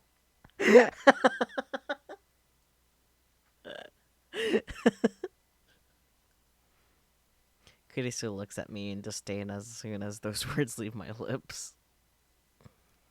That's terrible. I regret it too. This is no time for puns. So, Christina, let me see if I understand what you're saying. The changes we made to the world line, namely, all of the emails we've sent, must be reversed. That will return us to the world line where I found the IBM 5100 at Yanabayashi Shrine. From what I've experienced so far, I'm confident that the IBM 5100's disappearance from the lab wasn't due to theft. After all, I was sleeping at the lab, and whenever I wasn't around, another lab man was. The lab was occupied every hour of the day. It would have been impossible for someone to steal that heavy computer without anyone noticing. It makes more sense to assume that a D-mail caused us to diverge from the world line where I found the IBM 5100 at Yanabayashi Shrine. It's still a hypothesis. I only came to that conclusion based on your explanation. If you're mistaking your facts, deceiving me, or shooting off delusions, then this hypothesis will fail. This assistant of mine has no confidence in me at all. You can't just blindly follow this hypothesis either. You may have a safety net, but if you get careless and leave yourself without a way out, then you'll never get a chance to save Mayuri. I know that. I'd ask for Suzaha's opinion too, if she were here, but on this world line, she traveled to 1975 on the night of August 9th. There's no way I can speak to her now. Why did the IBM 5100 disappear? Which of the D-mails caused its disappearance? Figure that out, and you're well on your way to finding the solution. What I don't understand is why we delayed the timing of Mayuri's death exactly 24 hours. True. That is interesting. Maybe it's related to the change in divergence. It could be the butterfly effect. If that's the case, any trivial change could produce a significantly deviant result.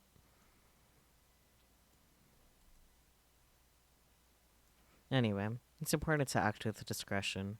Don't do anything careless.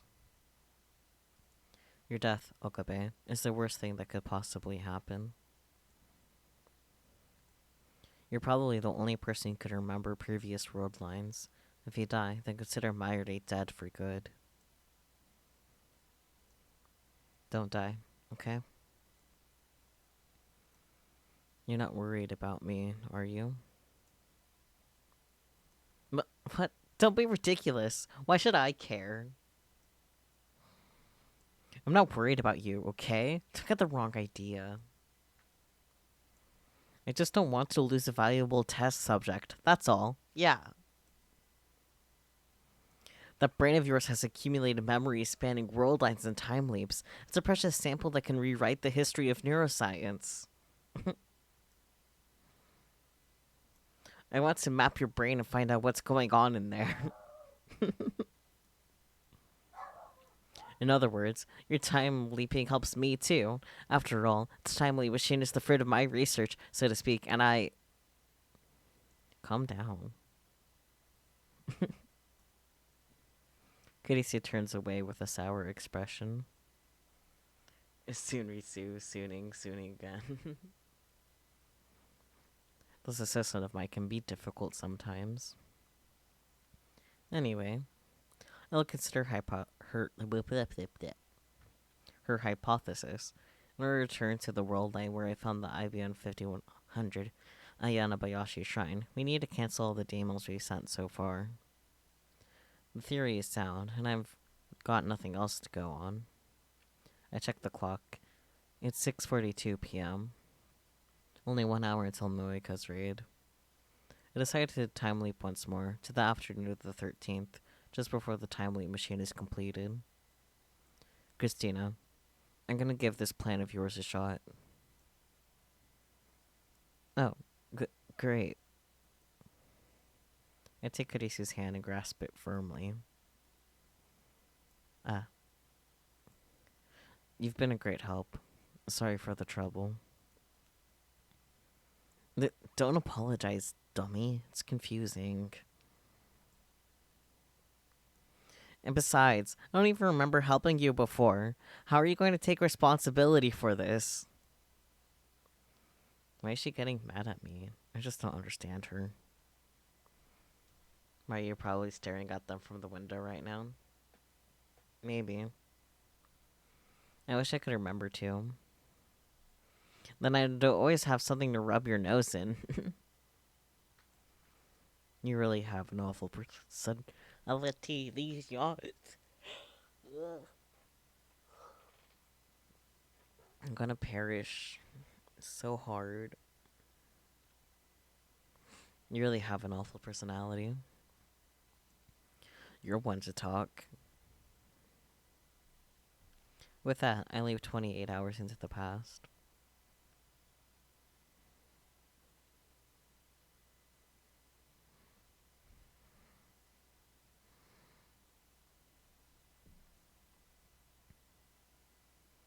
Time leap complete. I'm standing in the lab as usual. My brain feels like it's been pinched. I endured the pain as I check my watch. It's 1:47 p.m. Kirisi's almost done with the time leap machine, and Mayuri's almost done with Lukako's costume. They should both be done in about 10 minutes.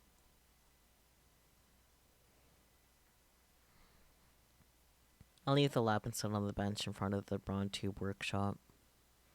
Let's go over the plan. Cancel all the emails that have changed the past so far. Of course, that includes emails sent by people other than me. Specifically, I'm only concerned with the emails that triggered reading Steiner. We sent several of them as experiments. For example, Operation Erd Stage 2, the Lot of 6 experiment, involved one such email. But the real problem is what other people sent. Mayuri and Kurisu haven't sent any emails. The other sent his past self a strategy to win the Ferris Cup, but reading Steiner didn't activate, so divergence must have not changed.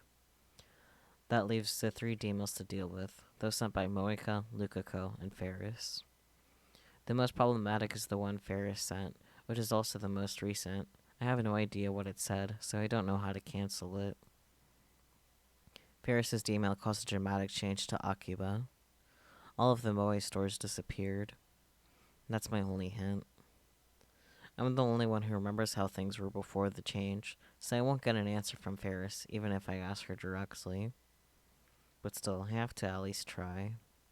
I should get in touch with her. First, let's try contacting her by phone or mail. Okay. Ferris. Call.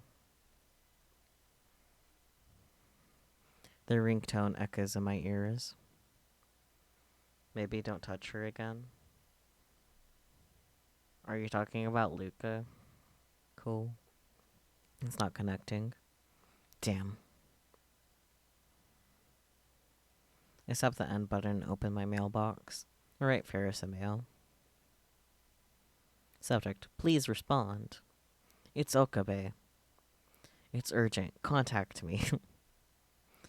There's no time. Just give it to her straight. I send it. Afterwards, I sit and stare at the screen, waiting.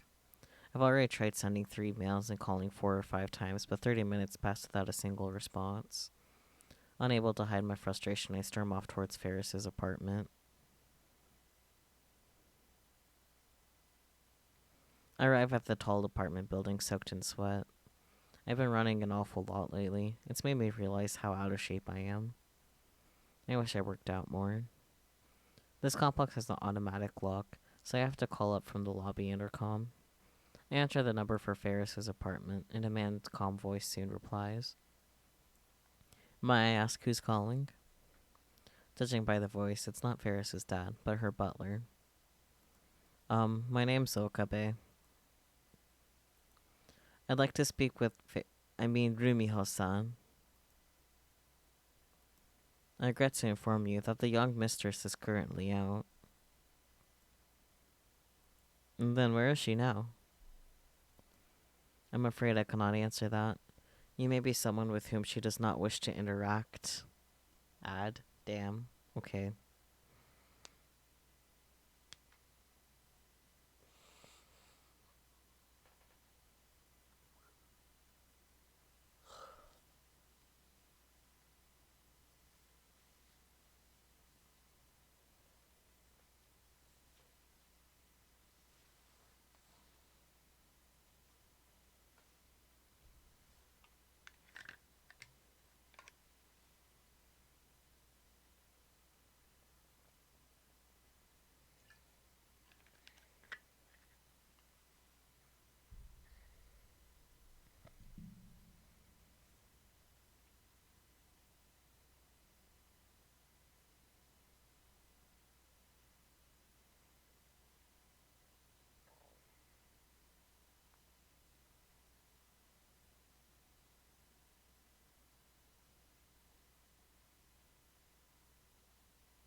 Welcome back.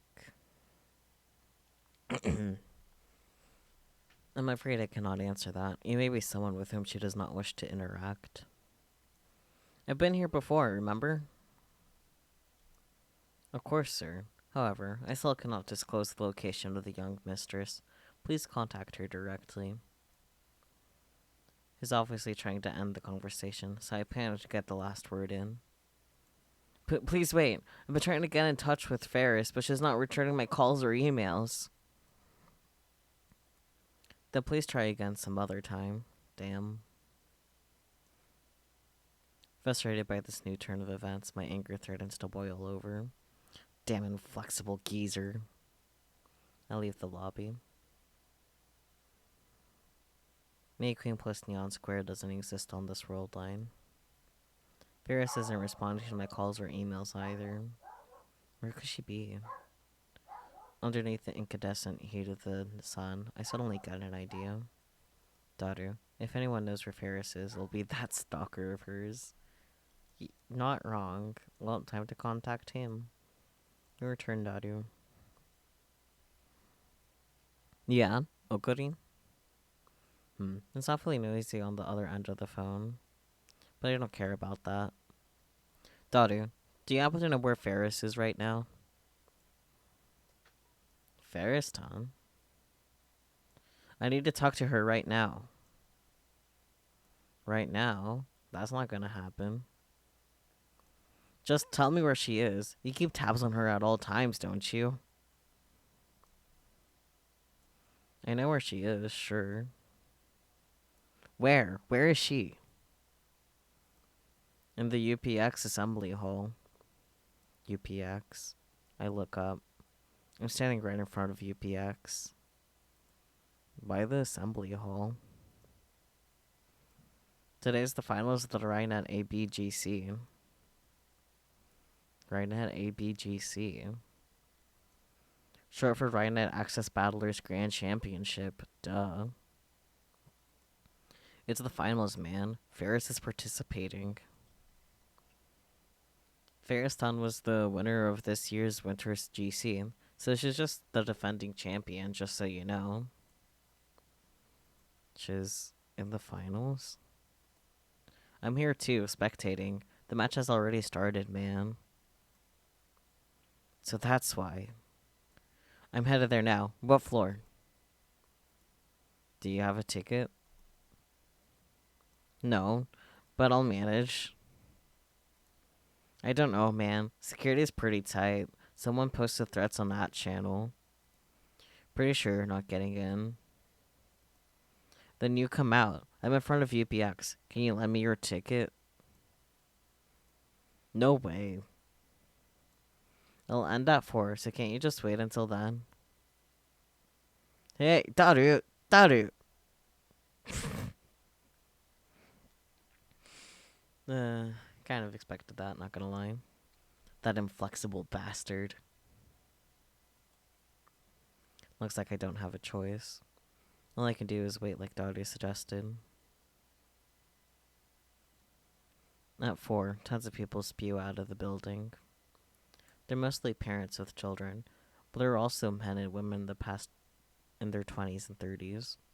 There's like a wide customer base. Some people are dressed in cosplay, and others are carrying Rhinet goods in paper bags. They're the ones you'd expect to be here. Maybe we should try calling Ferris again. The match should be over. Sure, it is time for Ferris Nyan. Why won't she pick up? My frustration peaks. I tell myself to calm down, but it doesn't work. One obstacle after another, I'm on the verge of losing it. I pace back and forth as I watch the exiting crowd. I try calling Daru again, but now even he is not answering. Looks like I don't have a choice. Excuse me. I approach several men gathered near the UPX entrance. They got tattered leather jackets and excessive silver accessories. Not the sort of people I usually out with. Do you know where Rhinet Champion Ferris San is? I can read. What? They suddenly give me dangerous looks. Rhinet Champion Ferris San. You guys hear that? This man tosses a grin to the other members of his posse. Snobby, unpleasant laughter resounds. I struggle to suppress my anger. If you know, then please tell me. Now the man directs his grin towards me. Why, you're a friend of the former champ? Man who seems to whisper to Gaia to shine more. Former champ? While I'm puzzling this out, the man suddenly steps right up in my face. Something smashes into my forehead. Stars explode behind my eyes. I fall onto my back. It's hot above my brow, as if a branding iron was pressed to it. But that quickly fades into a dull throbbing. I finally realized that the nutcase headbutted me. What the hell? Why would he do that? Did I do something to this guy? Or is he a Ferris hater?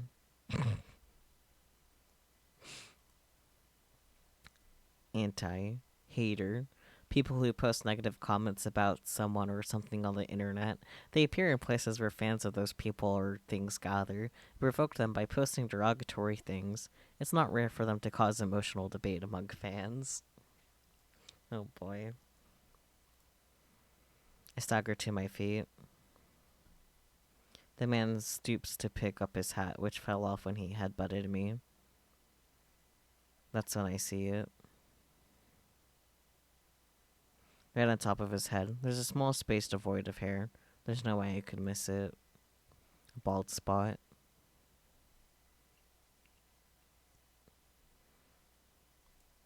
Sorry, but you asked for it. A man with a bald spot who seems to whisper to Gaia to shine more. It made my dirty heart ache to hear you call that pussy a champion. Eek. Get it? Don't you ever call that disgusting cat girl a champion to my face again.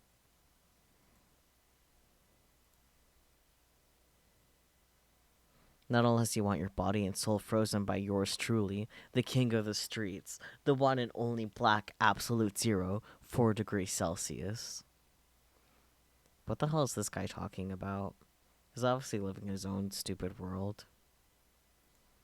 The name's 4 degrees Celsius. That's Shido, you get me? Yeah, huh. Anyways, I'm the strongest and coolest Rhinetter to ever rule the streets of Akiba. Nobody comes close. Nobody. Did you know? Dry ice is so cold it burns. That's not a burn, it's a frostbite. What? When I point out the scientific truth, the man with the bald spot and his lackeys get pissed. This doesn't look good. I don't have time to get into a fight. I decided to stage a tactical retreat. Afterwards, I go to the assembly hall and ask the staff about Ferris. No luck. When I try calling Daru again, he says maybe she went home already in a bummed out voice. I return to Ferris's apartment building and ring the intercom again. The butler responds once more. May I ask who's calling? It's Okabe. Has Rumiha-san returned? Just a moment. It sounds like she's home. The intercom goes silent for a while, and then the door's automatic lock opens, allowing me inside the elevator hall. Please come up, sir. The young mistress will see you. I give him my thanks and hurry into the elevator.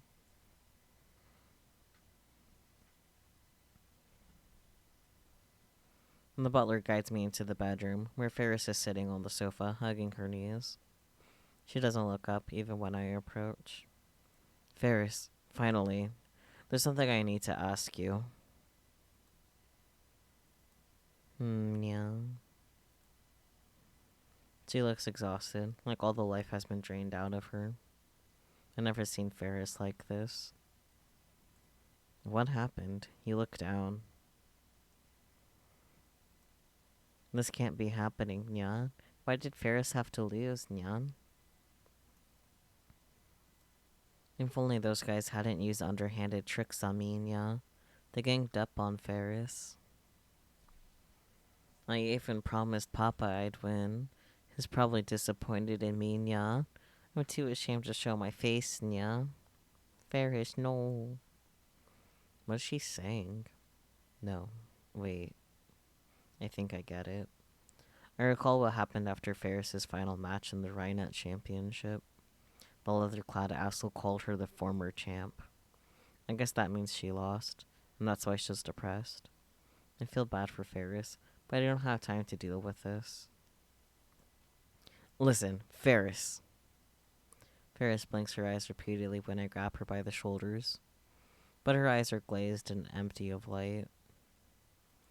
A couple of days ago, you used the time machine we invented to send an email.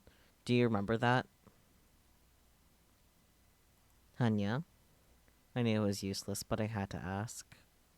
Ferris doesn't remember. In fact, from her perspective, it never happened. How do I explain? Let's say, for example, there used to be tons of stores for anime otaku here in Akiba. And let's say you use the time machine and change the Akiba into the electric town it is today. How would you do it? I know it's a really cryptic question, but I can't think of a better way. Time machine. Ferris murmurs with a blank expression on her face. Time machine. She repeats the same phrase. Ferris's eyes gradually regain their brightness, and then all at once, Kyoma. She presses up against me. Whoa, what? She smells good. Ferris's cat ears tickle my nose. I go stiff, not knowing what to do about the sudden turn of events. Ferris looks up at me. She looks so desperate. I feel my heart pound faster. Is it a real time machine, yeah? Yeah, it's real. Ferris stares at me even more intensely, like she's trying to see inside my soul. I believe you, yeah. Just when I get the feeling she believed me way too easily, she suddenly starts clutching her head. I'm about to remember, yeah.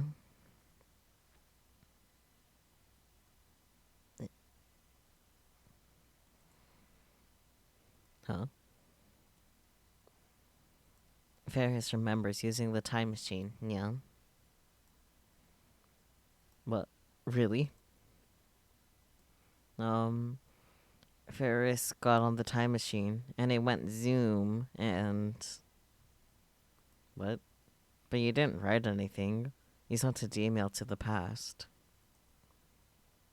Yeah. That's it, yeah. I'm starting to remember more and more, yeah. Is this what the kids call it nowadays? Oh dear. Ferris then holds her head and looks at me with tears in her eyes. My head hurts. Yeah. What's going on here? Does Ferris have reading Steiner too? I don't know. I need to find out, but how? Calm down. I need to think. Should I contact Kurisu? Or should I... Kyoma. Ferris continues to cling to me. And all I can do is hold her warm, soft, slender body in my arms. I need to make her remember somehow. My brains are turning to mush, yeah. Hang in there. Is there anything I can do? If I win. If I win, I might remember, yeah.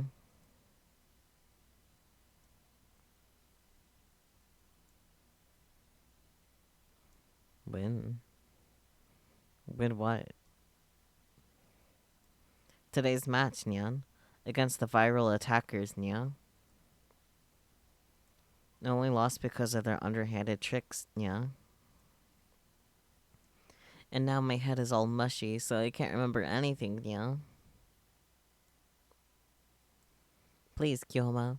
I think that if I win the match, I'll remember everything, Nyan. So please, Nyan, let me use the time machine.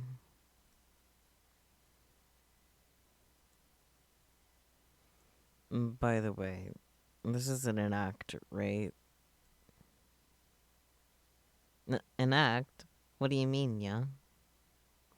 Don't tell me she just wants to use the time machine to win her Rhinet match. Concerning her personality, that's actually pretty likely. After all, this is the girl who twists men around her finger. You're awful, yeah. And then Ferris starts crying into my chest. Even though Ferris is trying her bestest to remember for you. You called me a liar. It hurts, Nyan. No, I'm sorry. Tears emerge from the corners of her eyes. I have no idea what to do in this situation. Judging by her tears, I don't think she's lying. But there's really no basis into the theory that she'll remember if she wins the Rhinet tournament. Please, Nyan. Ferris whispers into my ear. Help Ferris win, Nyan. Immediately afterward, I feel something warm and wet on my earlobe. Ferris brushes her teeth against my ear, sending electricity through my entire body. Wait, I get it, okay? I quickly pull away from Ferris. That was dangerous. I almost exploded. Okay. Ah. Hello, Cyber. Thank you so much for the raid. Let me go ahead and give you a nice little shout out. Hello, Var. How's it going? Where is... There you go.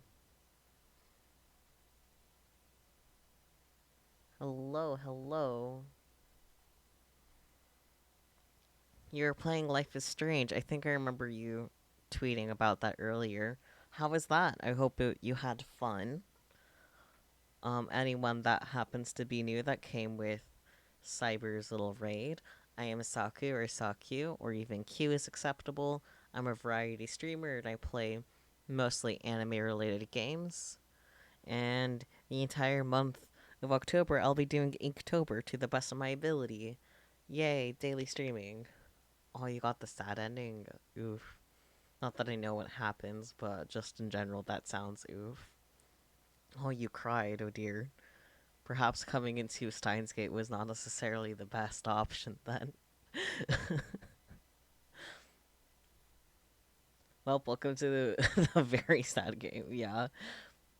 We're in a lighthearted part right now, but not not exactly been all fun times.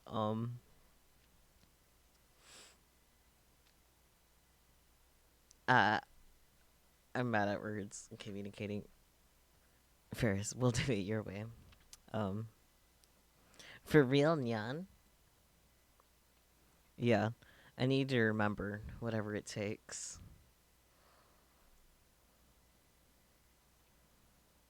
Ferris tries to throw her arms around me, but I quickly evade. She face dives into the sofa awkwardly. No! Nya. Why'd you dodge, Nya? You're being way too familiar. I'm not good at dealing with Ferris. She's using me here, I'm sure. I wish I could stream this too much reading for me. You know what? That's fair. There is a lot of reading. I'd be fucking it up way too much. Oh. I mean, it's definitely one of those things that you won't really get better at if you don't, like, do it often. Because, like, I do play, like, half of the time visual novels. So, yeah, I don't know. Probably with playing more visual novels, you get better at it. Dyslexic brain already gives me problems with streams. Actually, yeah, that would also not particularly help, huh? I mean, I guess something fun that you could do is recruit people to, read with you. I actually did used to, like, participate a few times with something like that where someone recruited people to voice for, like, other characters. For Ace Attorney, I'm pretty sure was specifically it. I just listened to your cute voice and I'm good. Oh dear. Well, I'm glad you enjoy. I'm being tricked, aren't I? I shake my head. Even so, I have no choice but to help her win the tournament. Waiting for Saku to explode after reading your comment. Man, chat lag, huh? That was underwhelming. Yeah, I'm used to my voice being complimented at this stage. I've been at this for a whole year as of today, speaking. I am more used to compliments at this stage. Yeah, even so, I have no choice but to help her win the tournament. I'll try anything that could possibly yield results. Congratulations. Thank you. As long as I keep doing that, I'll find a solution eventually. I have to believe that. I gave up trying to spell that correct. You were close enough. I can't tell you what exactly is wrong. I can tell you it looks slightly wrong, but it's also very much so close enough. So good enough. I have to believe that. I'm gonna leap to this morning and give you some advice that will allow you to win. How's that? Is that how it's spelled? Yeah, I guess. I know there's way too many letters for sure. Yeah, man.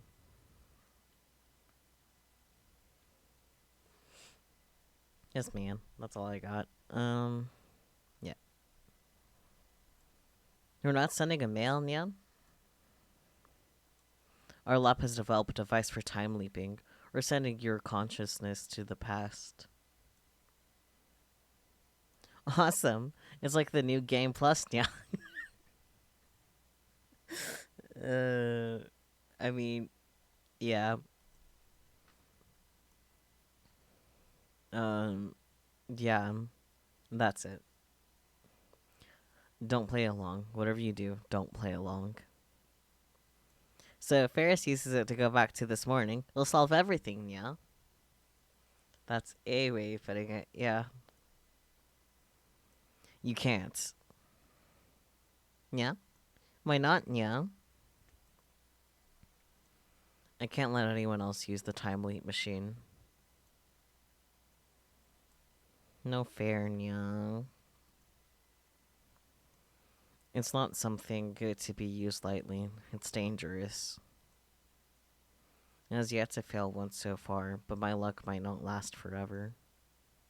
Suzuha lost her memory after traveling in a broken time machine. Her time machine was different, of course, but something similar could happen with the time leap machine.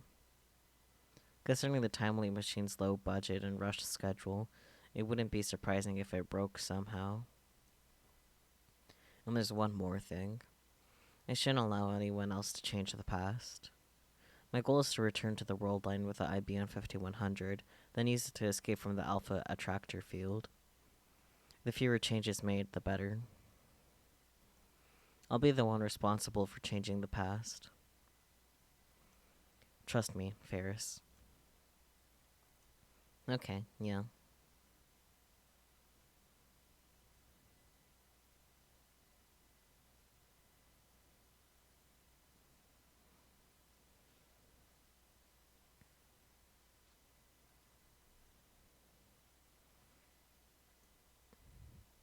Gotta head out for a bit. Yeah, for a bit. Need to help my dad with something before he goes to bed. Fair enough. I'll still be here probably. Dog. Embrace my wobbling feet. As my vision recovers, I check the clock. It's 10:38 a.m. The time leap was successful. Bork indeed. Borf, goodness, you guys. According to Ferris, she lost the match due to cleverly concealed interference from the opposing team. Ferris told me how to counter that, her plan. Bring Ferris sunglasses and earplugs before the match, Nyan. Then I can ignore the distractions and win for sure, yeah? I wonder if she's right. No, now's not the time to doubt. Ferris said she would arrive at the assembly hall around 12. I head to UPX, making sure to buy sunglasses and earplugs on the way.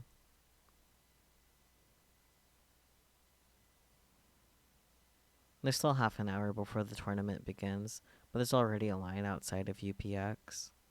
I didn't think there would be many participants since it's already the finals, but it turns out there's another tournament for the general public at the same time. The opening act, so to speak. The participants enter the hall through a different entrance than the spectators. I'm at the particular entrance, waiting for Ferris to make her appearance. After about 15 minutes, Ferris appears. She lives right next door to UPX, so she's got a lot of leeway time-wise. She's got cat ears and her maid uniform on. It feels strange to see her wearing that uniform despite May Queen not existing on this world line. Ferris's eyes open wide when she sees me. Kyoma, what are you doing here, Nya?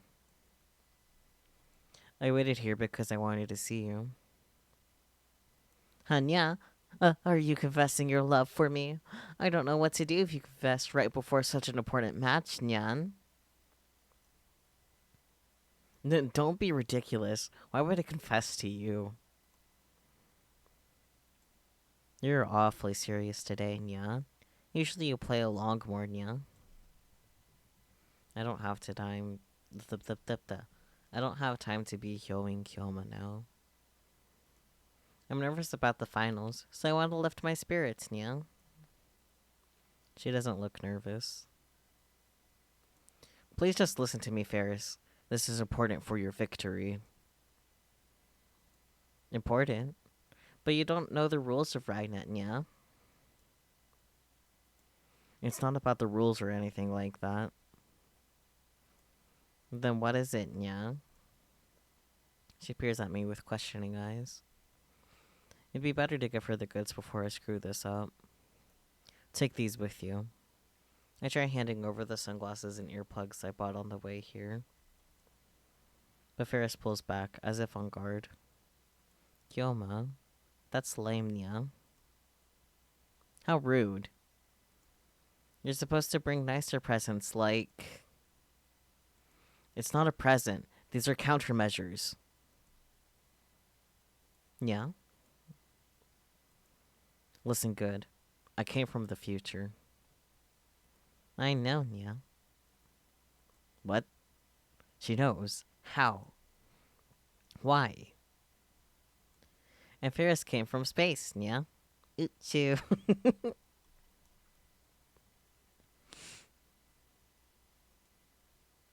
Don't forget, this is Ferris Nyanya we're dealing with. I'm not joking around here. I seriously left from 6 out this evening. Ugh. I know the outcome of today's Rynet's GC final. Don't tell me. Overwhelming victory for Ferris. No. You lose. No. Ferris frowns. But that's only because of the opposing team's interference. So to protect you, I brought you these sunglasses and earplugs. I desperately tried to convince her, but Ferris just hangs her head, making it hard to read her expression. Are you listening? I grabbed Ferris's slender shoulders, just shaking. Ferris.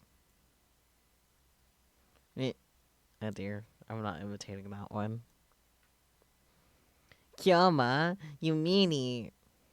And then she suddenly explodes. This is a very important match for Ferris, Nya. How dare you say I'll lose, Nya? You're being mean. Are you a viral attacker spy, Nya? Dawn, hello. Nice to see you here. You're normally here earlier. Hello, hello. How is you? How is day? No, look. It wasn't your fault you lost. It's... Joined a rugby team? Ooh. Fun. Yeah. No, listen, yeah.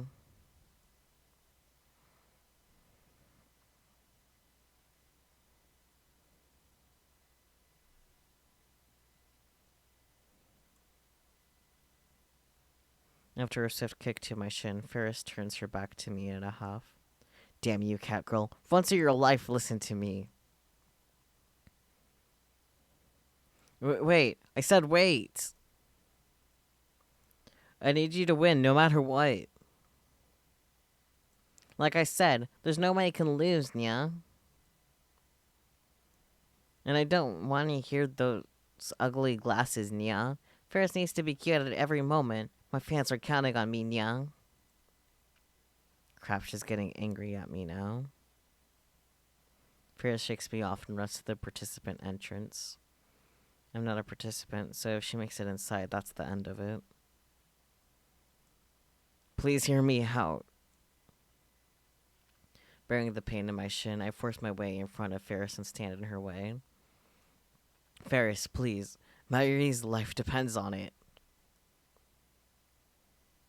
Someone come here, Nya. Help me, Nya. Ferris suddenly starts shouting.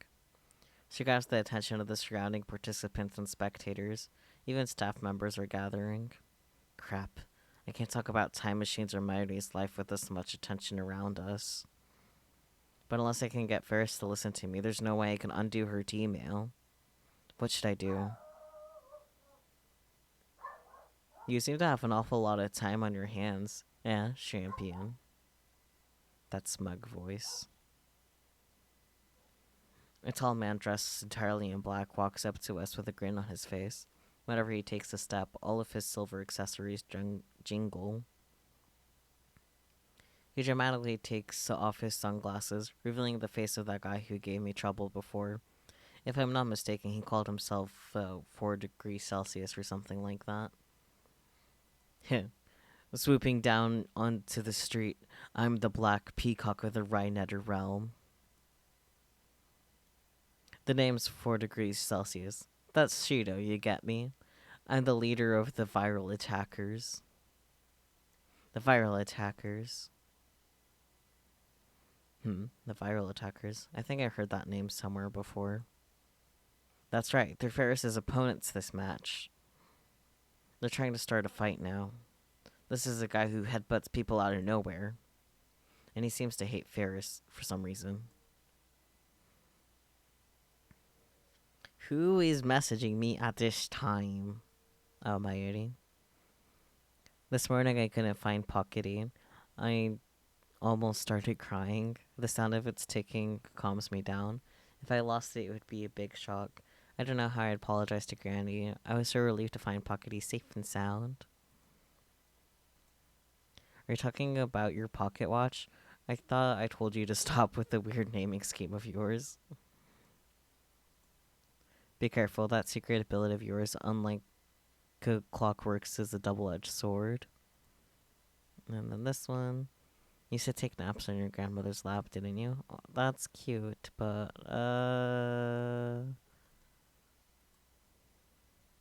I'll go for that one. Okay, anyways. You disappoint me, champion. You flirt with the system, but that's just noise to my heart. And unlimited clockworks. Oh dear. What was I saying? Yeah, you flirt with the system, but that's just noise to my heart. And yet here you are, before the match, soaking in the corrupted love of that worthless man. You put on the airs of Siamese cat, but with this duel today, I'll dye that white fur of yours jet black. Gaia has thus whispered. The black what the fuck? The black cat is the sign of disaster. My black radiance shall outshine your shadow, ushering in a new generation of Rhinet. Women are already slaves to the living rock mind that is myself. Damn, this guy can talk. I have no idea what he's saying. Ferris seems to be thinking the same thing. Why is everyone getting in Ferris's way, Nya? I can't hear myself think, Nya. With that said, she quickly tries to enter the hall, but I grab her hand to detain her. Ferris, I told you to wait. Pause off. I'm begging you. Please listen to what I'm saying. Hey, don't you dare disregard the man closest to the truth of Rynet. This is none of your business. Go away. The hell you say? Don't you know I'm the black nobleman of the Rynet realm? Weren't you the black peacock of the Rynet realm? Get your story straight. I'm the black peacock nobleman, because black is the symbol of Rynet. The promotional posters all have a blue and white motif. It doesn't look like black is the image color to me. Oh, I get it. You just like to say black. I mean,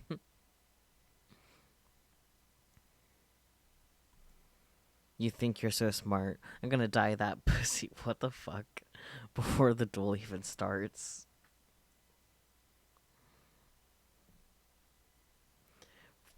4 degrees Celsius approaches with an angry look on his face. But I'm the one who should be angry. Mario's life hangs in the balance. Ferris isn't cooperating either. I can't believe this is happening. How can I get this white guy to go away? After a moment's consideration, I decided to face him as Hyoin Kyoma. You know what'll happen if you touch me. Dry ice burns. That's frostbite, you idiot. What? I'm telling you to stop messing with Ferris. Save your bullshit for someone who cares.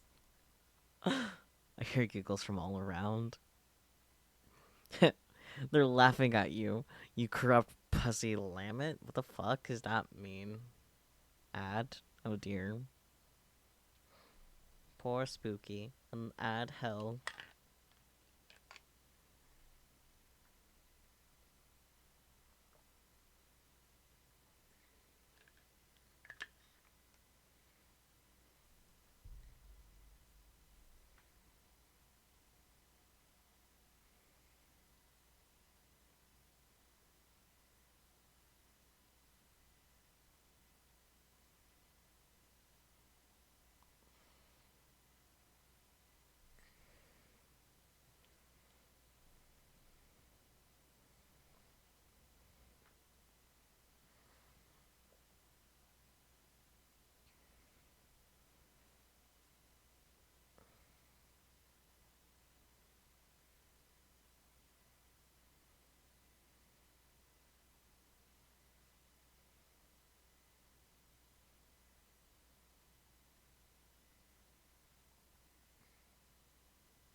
Are you back from your ad yet?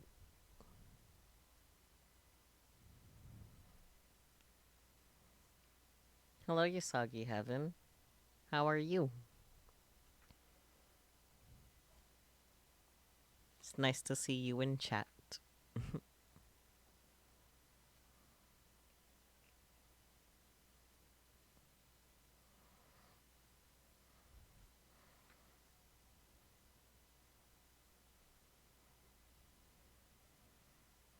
I'm good. I'm still wondering how Dalian knew I was here, though.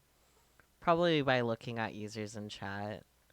I did happen to spot you there, but I wasn't gonna call you out until you said something.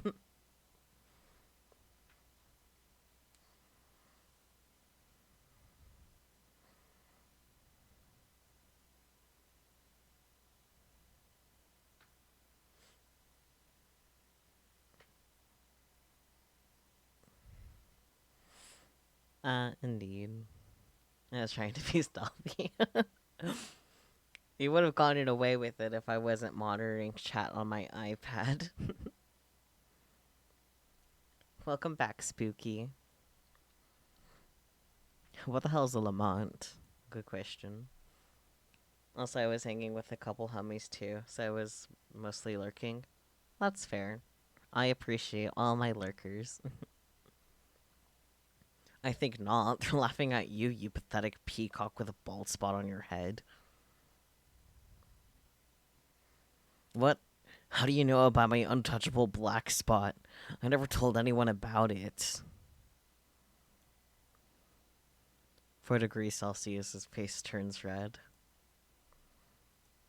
Elementary. 4 degrees C, Yondo C. I'm an insane mad scientist and traveler through time. Nothing escapes the sight of Yoing Kyoma. The name's Shido. Now you've gone too far. For the sin of insulting my ultra cool badass name, I'll summon you to my garden, the Black Hell. Just you wait.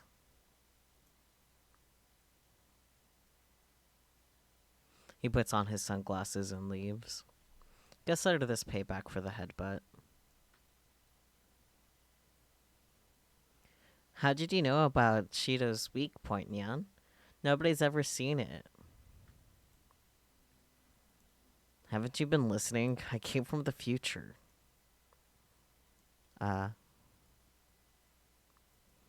please, Ferris, take this stuff. Just onto it, okay?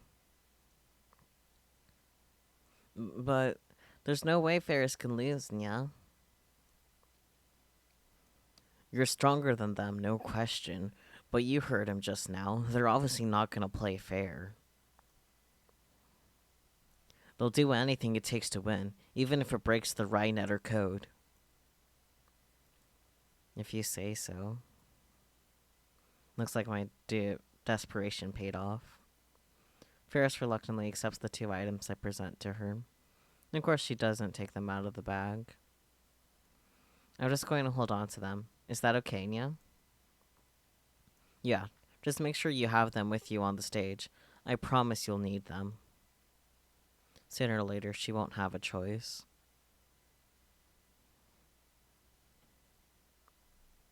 The theme song to the Rainet Kakeru plays through the hall, signaling the start of the finals. Did he get a ticket then? There's a kind of majesty to the scene. The tension of the crowd peaks as its voltage reaches a climax. Thanks for waiting, everybody. The finals are about to begin, and we'll see once and for all who's the Rhinet Access Battlers Grand Champion. These 2 teams are about to clash. First up, the defending champion, our queen, the Moe Maid Cat. What is Rhinet? Was that explained at all, or did I miss it? I don't remember, to be honest. Ferris, Nyan, Nyan. Ferris makes her entrance to the thunderous cheering. She smiles brightly and waves to the audience. She really is like a queen. You know she's not wearing the sunglasses I gave her. The fucking announcer. Yeah, I was not gonna do that. And now, the challengers! Like a comet they suddenly appeared, blazing across the starry sky. The dark horse, nay, dark peacock of the Rhinet world. This is their very first tournament, but despite various troubles including no-show opponents, they have made it to the finals. They're the Black Absolute Zero. The Viral Attackers. All the booing, damn. The Viral Attackers consist of Shido and some short guy with the same black leather fetish. They look like a couple of punks straight out of Ikebukuro. I sit in stupefied awe as the excitement around me builds.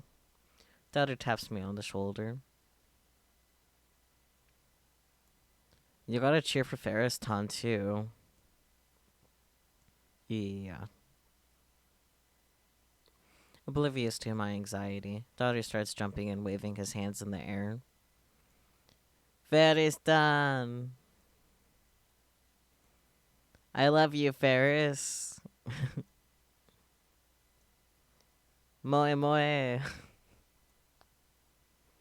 Cameras flash as everyone tries to get a picture of the cat girl.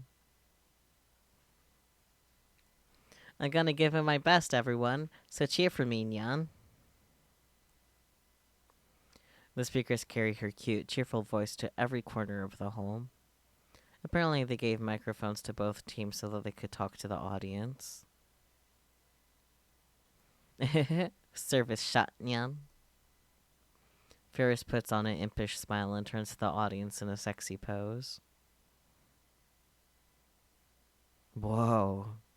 The entire hall shakes with the audience's roar. Ferris's popularity is overwhelming. There it is. Yes, Ferris, it's me. Marry me. God damn it, Daru. Daru has totally lost it. I wonder if Ferris will be alright. Judging from her enthusiasm, it certainly looks like she'll be fine. Once the cheering dies down, I speak to Daru. How come there are two viral attackers, but Ferris is all alone? What? You don't even know about that? I'm not familiar with the rules of Rhinet Access Battlers. I had Daru explain them before the final started, but he only covered the basics.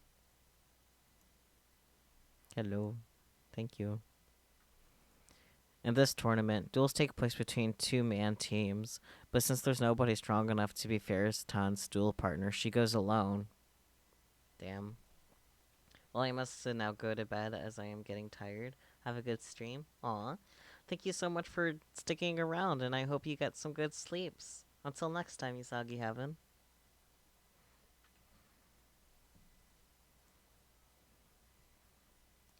Two heads are obviously better than one, but Ferris can win despite her handicap. That's why I love her. These viral attackers. What sort of team are they? I don't know all the details, but apparently they're a pretty aggressive team. But other than that, there's a bunch of suspicious rumors about them. They've got a lot of followers, you see, and apparently they don't mind using those followers to interfere with their opponents during duels. Male.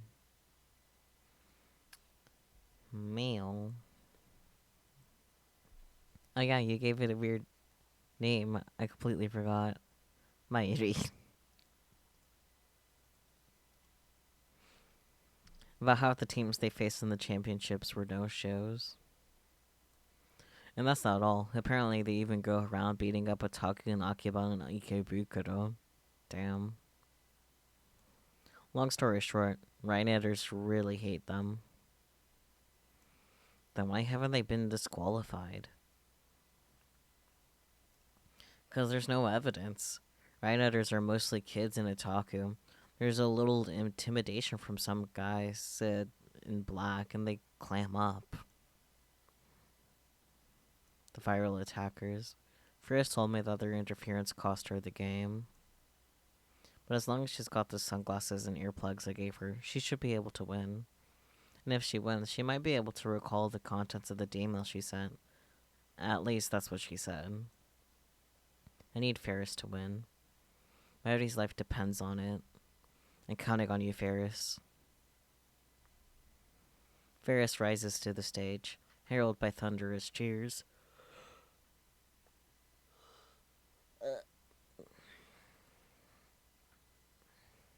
And naturally on the other side is Shido.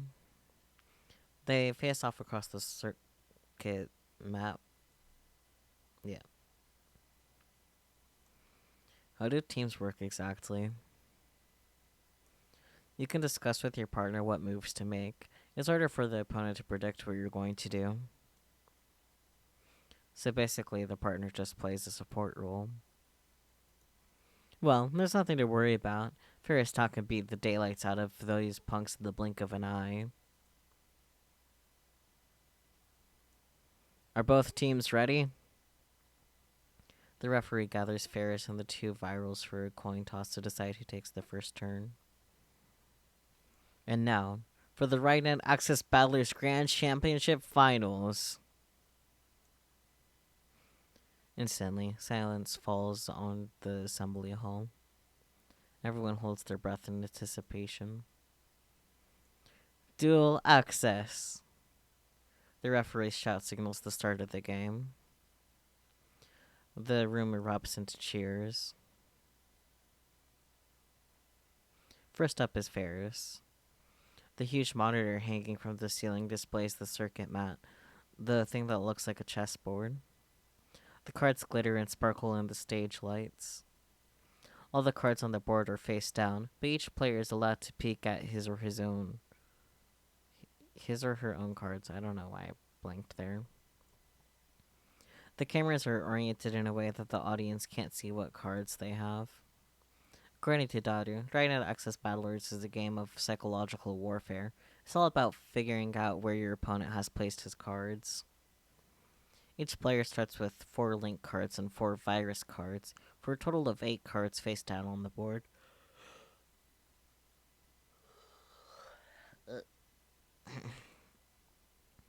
The victory conditions are a little complex, but in short, you win if you take 4 of your opponent's link cards, or if you make your opponent take 4 of your virus cards. The game starts with each player trying to figure out how the other has placed his or her cards. Knowing your opponent's layout lets you shift the game to your advantage. That's why it's important to be careful what moves you make, whether you're attacking or defending. Your duel partner is there to make it harder for your opponent to read your thoughts. I watch as the duel between Ferris and the viral attackers unfolds before my eyes. Every time a link card or virus card is revealed, waves of excitement ripple through the audience. I'm starting to understand just how amazing Ferris must be to become champion all by herself. The audience is on the edge of their seats. As best as I can tell, it looks like the viral attackers are, true to their name, on the attack. What sort of strategy does Ferris use? I guess you could say she's a slow starter. She spends the first half focusing on reading her opponent's cards. She plays it safe. And instead, she waits until the endgame for a sudden reversal. That's probably how she'll play it this time, too. But contrary to Daughter's expectations, Ferris charges into enemy territory with a card equipped with a skill called Line Boost. Undaunted, the Virals meet her attack head-on, countering with their own Line Boost equipped card. Oddly enough, Ferris makes the first move. She waits for the Virals to overextend themselves, then snatches one of their cards using her Line Boost equipped card. Now, what's it gonna be? We won't know if the card she took was a link card or a virus card until she opens it. The card Ferris snatched is... No way! What happened? I can't believe it. She took a virus card. She almost never goes on the offensive. Maybe the virals are enough of a threat to warrant a change of strategy. Looks like our pussy champ here is frightened by the heavy rock wings of the black peacock. Your fear is showing. I could see your cowardly pussy shivering with these fallen angel eyes of mine. This little strategy change of yours, it's an obvious fake. My elegant evil heart whispers so. I've done my research. You never go on the offensive. You're the cautious thinking type. I know all about your little mind tricks. You can't fool me. That card you attacked with just now is a virus card, no doubt. You think I'll take the bait, don't you? This black nobleman set off a red alarm in your heart, awakening your wild survival instincts, and that's why you suddenly changed your strategy. But it's too late for that now. Such inelegant tricks as that have not a chance to stay in our blackness. For we are the viral attackers, the Black Justice, the usurpers of Varinet, the rebellion against this fickle sanctuary.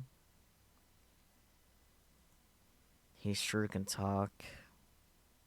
And I still have no idea what he's saying. I hate those guys. Ferris was radiant when she greeted the audience, but now her cheer and luster have evaporated in the face of Shido's taunts. Well, you gotta admit, pressuring your opponent is an important part of Rhinet. If you shake your opponent up, the reaction might help you figure out their card layout. This game sounds pretty hardcore. To tell you the truth, right now it's more popular with adults than with kids. Even the anime is like that. It's marketed towards kids, but the story's going down a pretty hard route. That and Kirai's trans sexy. Like I care, perv. Only 3 minutes have passed since the start of the duel, and Ferris is already frowning. She's also fidgeting in her seat, as if there's something bothering her. A laser.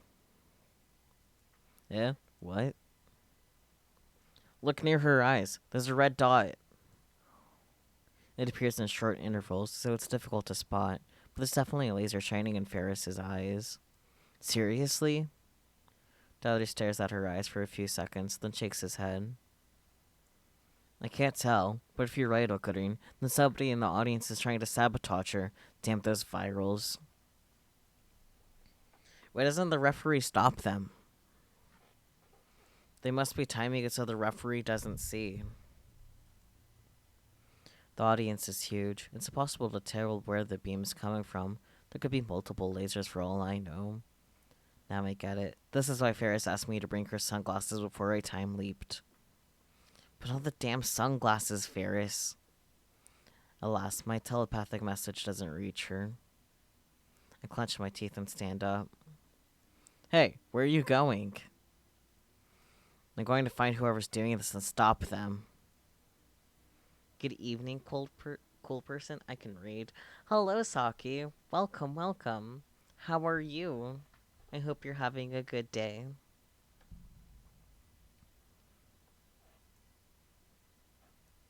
But how are you gonna find them in this crowd? I ignore Dottie and begin wading through the sea of spectators in the search of my target. Meanwhile, the game is still proceeding. Ferris takes the card she's used for her first attack, and instead of sending it into the enemy territory for another attack, pulls it back to fortify her defenses. Just waking up? Fair enough.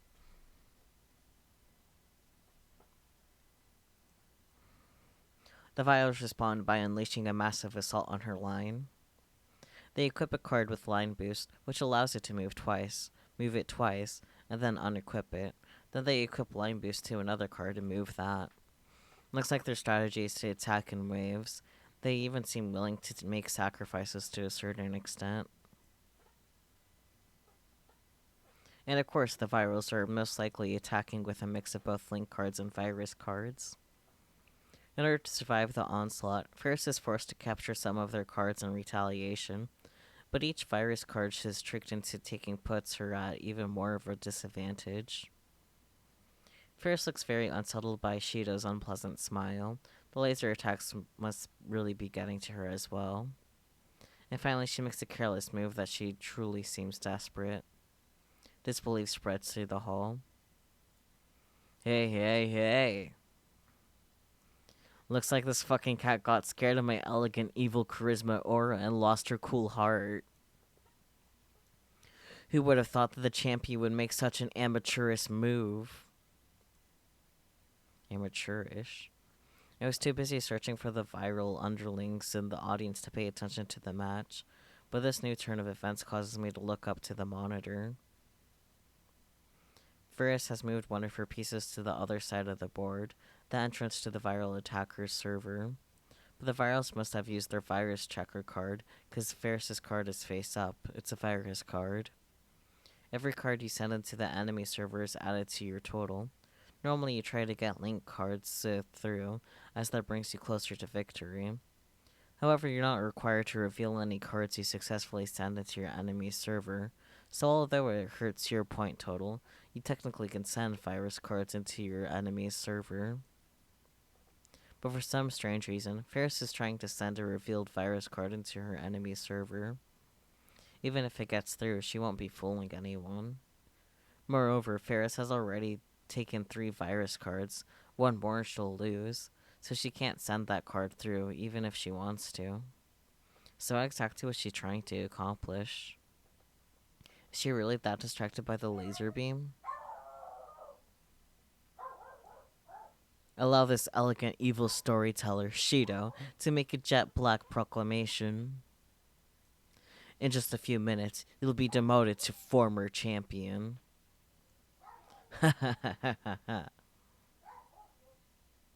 Someone I hello. Someone in the audience echoes Cheetah's vulgar laughter. So that's where his underlings are. I push my way through the audience in the direction of the laughter. The rest of the audience starts booing. I guess most Ryanators really do hate the virals. But Ferris herself doesn't respond to Shido's taunts. She just bites her lip and closes her eyes. Come on, just put on the sunglasses. This cute thing's only policy of hers is going to cost her the match. Or maybe. Maybe it's impossible to prevent Ferris from losing.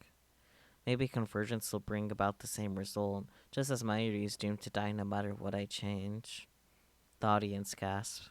The virals have snatched a link card from Ferris. Now they have a total of 2 link cards. I can feel it. Ferris is losing. But just then, I catch sight of a few guys dressed in all black. One of them is surreptitiously aiming a pen-shaped object at the stage. It's him. I grab his wrist. Who are you? That's as far as you go. I won't let you interfere with Ferris's match. Why you? Move and I shoot. I thrust something into his side. It's feature gadget number 1, the bit particle gun. I remember how this bluff worked with Moeka on a previous road line, so I brought it just in case. The man freezes. I guess he didn't expect to be held at gunpoint at a child's card game event. I don't blame him. I think that's a normal expectation, yeah. Taking advantage of his surprise, I snatch the laser pointer out of his hand, then disappear back into the crowd. The punk starts shouting, but gives up when he can't find me. Good, that takes care of the laser. Now Ferris can focus on the game. A scream goes up from the audience. Shido has snatched another one of Ferris's link cards. That's the 3rd one. The virals need just one more to win. Tez. Hi, Tez. Hello. Goodness. How many points are you gonna use for fucking hydrates this time? Time to drown the bun. Wow. Only 9 hydrates? Alright. Well, hello, Tez. I hope you're having a good day. Drink this soup. Is that what that says? Drink the soup? I don't have soup. But I do have beverage, so I'll drink that.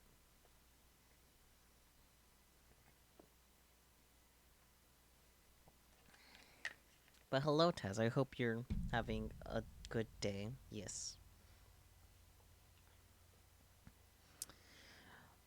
Too weak, but it's your fault for flirting with the system and that getup of yours. Save that vomit-inducing fashion sense for your bedroom mirror. Damn. About to pass out. Well, go sleep. Thank you for making it rain before you fell asleep. But, yeah. Stay hydrated and have fun. Thank you. You have good sleeps.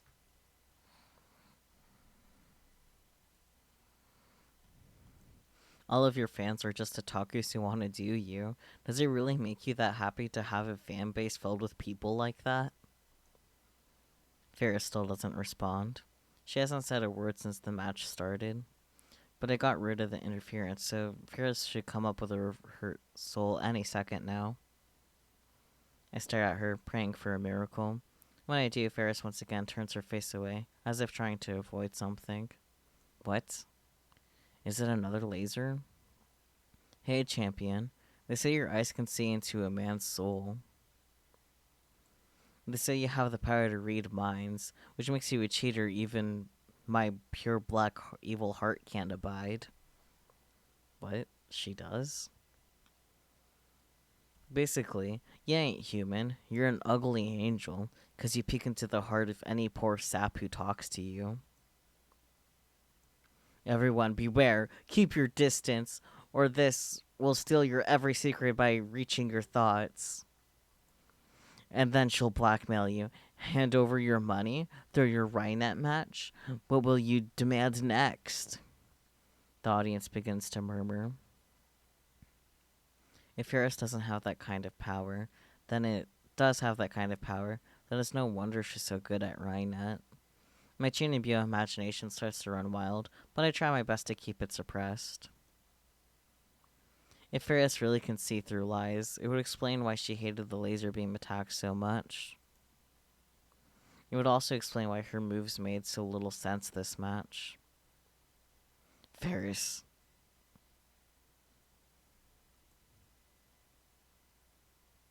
Victory.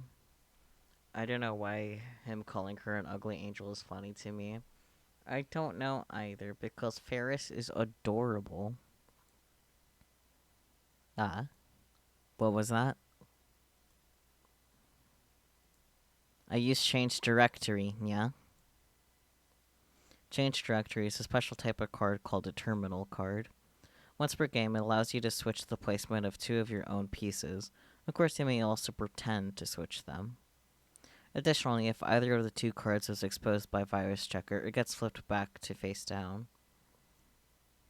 I get it. With Change Directory, she can switch out that virus card she placed near the enemy server. And just as expected, Ferris exchanges the virus card with the card that Shido has surrounded with his cards, or maybe she just pretended to.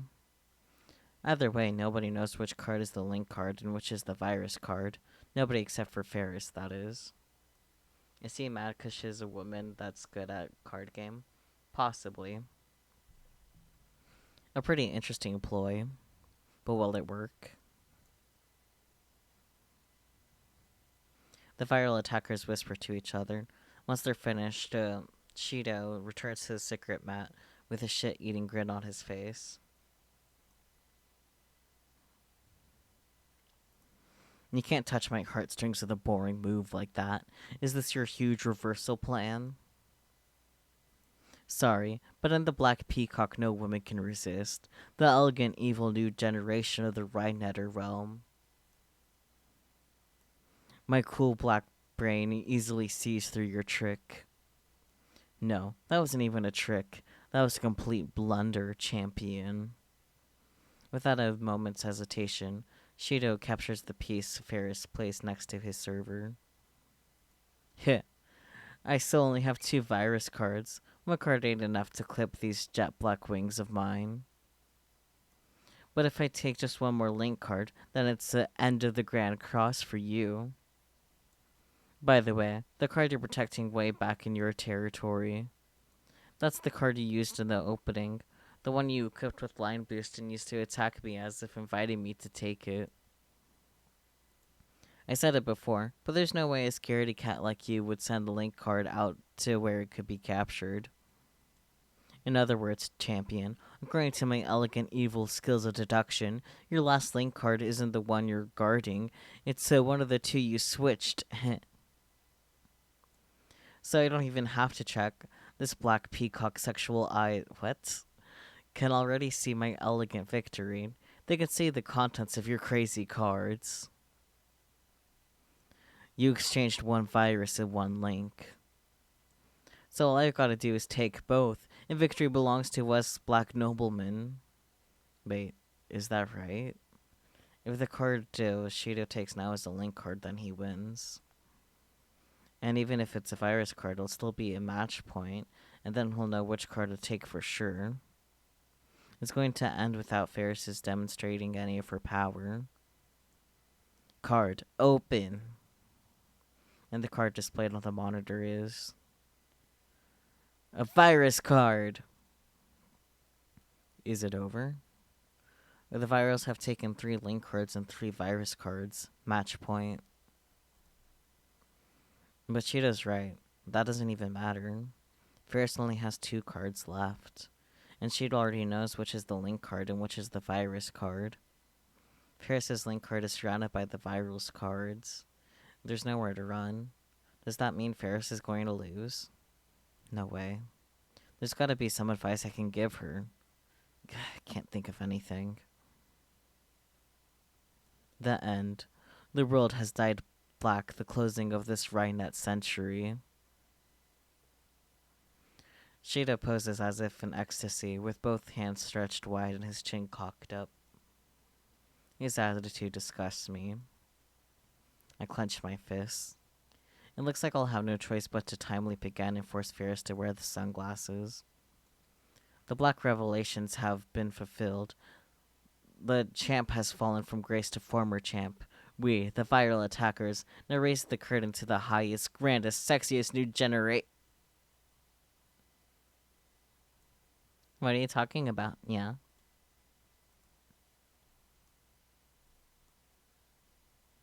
Uh.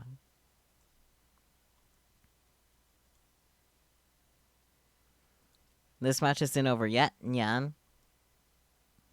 Ferris is back to her usual speech patterns. Has even got a fearless smile on her face. That's not the look of a right-hander facing certain defeat. And then Ferris pulls something out of her ears. Wait, earplugs. Those are the ones I gave her this morning. She wore the earplugs, but not the sunglasses? Why, to catch the opponent unprepared? What dreamy nonsense are you spewing? The match is already won. You're just pawing at the ground. Wow.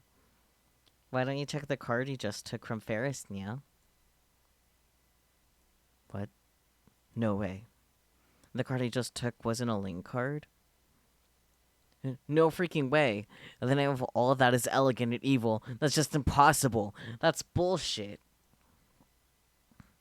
There's no way you shoot yourself in the foot by wasting change directory to switch 2 virus cards.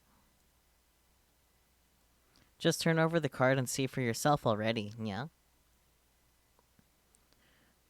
Shido slowly flips over the card he took from Ferris. The entire audience waits for the card to be revealed, and then displayed on the monitor. What? Just when we all thought the card was a link card. Virus card? A huge turn around. She did it. She really turned defeat into victory. It's like she knew exactly what was going to happen. She was in control of the battle all along.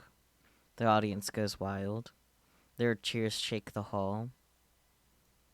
We have our winner, Ferris Nyan Nyan, 2-time undefeated champion. Congratulations!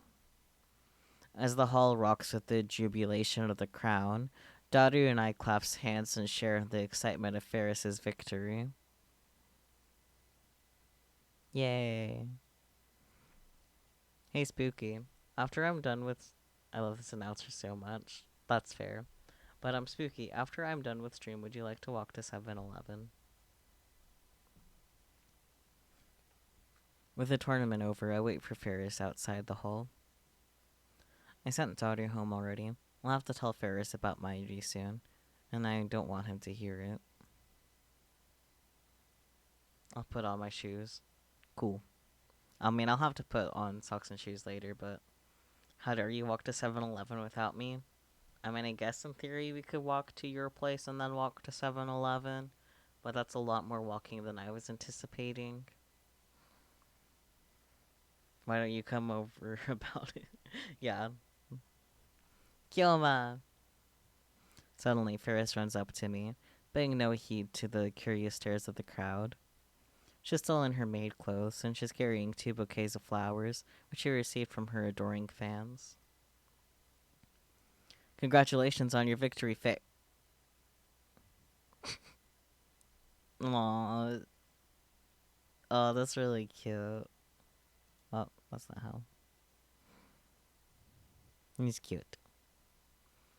We could just go tomorrow when we watch Spy Family. Yeah, I mean, I feel like that's kind of inevitable. But I still want to go after stream anyway, so... Sorry, you'll have to miss one of the walksies. Ferris jumps at me before I can finish. She jumps into my arms, embracing me, and there's a warm feeling against my cheek. A kiss? Was that a kiss? Aww. Thanks for everything, Nyan. Ferris smiles innocently. It's like her entire body is glowing with pure joy. No, I can't have you thanking me like this. I need something else from you. I have food anyways. My dad went to the store. I see you. What's that, Nya? You mean a kiss isn't enough? So you want to go on a date, Nyan? Aw, Kyoma, you're so greedy, Nyan. But you know, Ferris doesn't mind, Nya. Ferris puts on an impish smile. I'm glad those earplugs I gave you did the trick, so get off, it's too hot. I forcefully pry Ferris's body off me. Everyone is staring at us. I mean, naturally. Cute, cute, cute. I'm dead. Dead from the cuteness, or.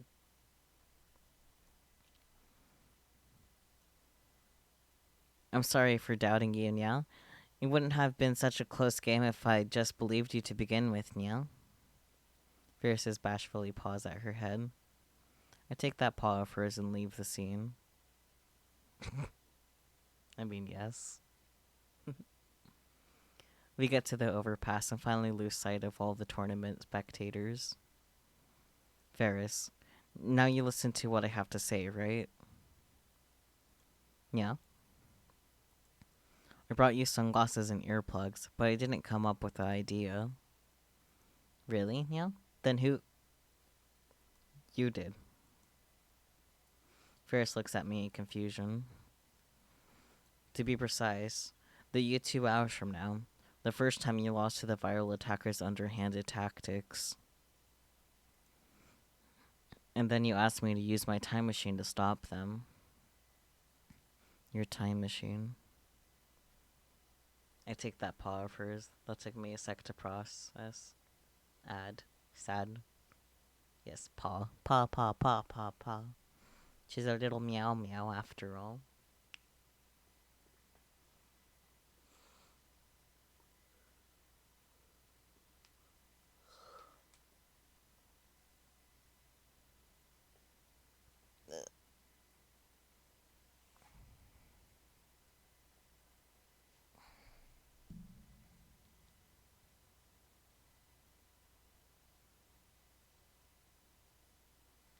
I don't know why I didn't realize she was actually a meow meow. I'm slow. I mean, she's a cat girl. She's speaking nyan nyan. I'm pretty sure she's not an actual cat. Pretty sure she's just a human. Just a cat maid. Are you back from your ad, Spooky?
Welcome back.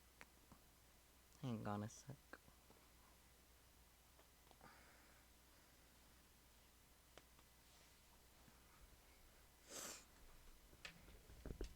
This is a contract, so to speak. You almost remembered the email you sent to change the past, even though you should have forgotten. You said that you'd remember if you won the Rhinet tournament. Question marks. Well, do you remember? It's very important, so I need you to try. Farrah stares into my eyes, as if she's looking for something. Then she puts a finger against her lips in thought. Finally, she smiles. Ferris was probably pulling your tail, yeah? What? That Ferris was depressed she lost to the virals, yeah? So when she heard about the time machine, she wanted to use it to win, yeah? Because if she didn't, she'd be too ashamed to see Papa, yeah? I'm sure she just played along with Kyoma and said she remembered. That's what I think, yeah? That's probably what Ferris would do, yeah? No way. Damn, I was a fool to trust this cat girl. I should have expected this from how she normally acts. I breathed a deep sigh and leaned on the overpass's guardrail. So in the end, all that work was for nothing. I still need to fix the warped timeline, but I don't know the contents of Ferris's D-mail. Ferris forgot it ever happened, and it isn't in her send history. What should I do? Kyoma. And suddenly, Ferris whispers into my ear. Look into Ferris's eyes, Nya. What? Just look. Nya. Ferris's face is right beside mine. Her breath tickles my ear. We're awfully close. Does she plan to kiss me on the lips this time? But her expression is uncharacteristically serious, so I gulp and do as I'm told. I turn to Ferris and stare down into her eyes. Ferris looks up at me, too. If an outsider were to see us, they'd probably think we were a couple lost in our own world. This is the closest I've ever been to Ferris. I'm captivated by the beauty of her features. Wow, her eyelashes are really long. Nervous? Yeah? Of course not. I'm busy solving Fermat's lost theorem in my head. Convincing. What the fuck's that? A mathematical theorem stating that for any integer n greater than 2, no three integers x, y, and z exist so that xn plus yn equals zn. The theorem went unsolved for nearly 360 years, but was finally proven in 1995. I see. In other words, you're nervous, yeah? The truth is, Ferris has only one power, yeah? Your power? Do you mean? It's a secret, but I'll make an exception for Kyoma. Truth is, Ferris can read people's minds, yeah? I call my power Cheshire Break. I know what Cheshire is, but a fictional cat from Lewis Carroll's Alice in Wonderland. Yes.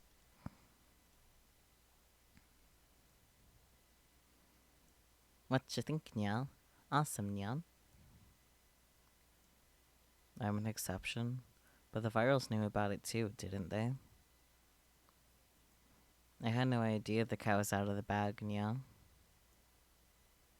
I won't deny the existence of supernatural powers. After all, I have one of my own called Reading Steiner. I posted the raccoon on Discord. Look at it. You know what? Sure, I'll look at it right now. Just for you.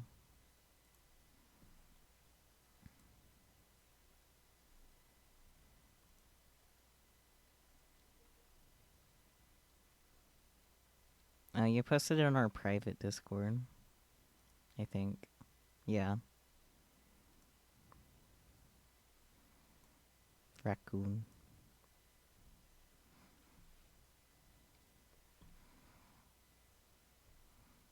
Okay, well, back to this.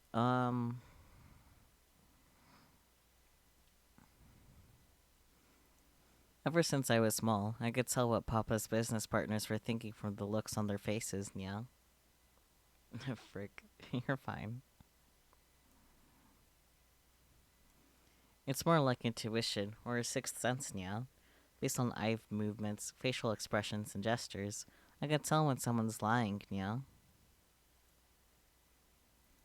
Wait, so you've been using that power at Rhineout tournaments? Of course, yeah. Ferris is an entertainer, Nyan. It's my style to get into a tight spot on purpose so I can make a huge turnaround, yeah? Besides, if I wear sunglasses, I can't read my opponent's thoughts, Nyan. Is that why she didn't put them on? It's because of this power that I knew you weren't lying. But you wouldn't go along with me at all in the beginning, though. You just wrapped my fur in the wrong way, yeah? It feels like she's tricking me again. And I can tell you're not lying now either, yeah?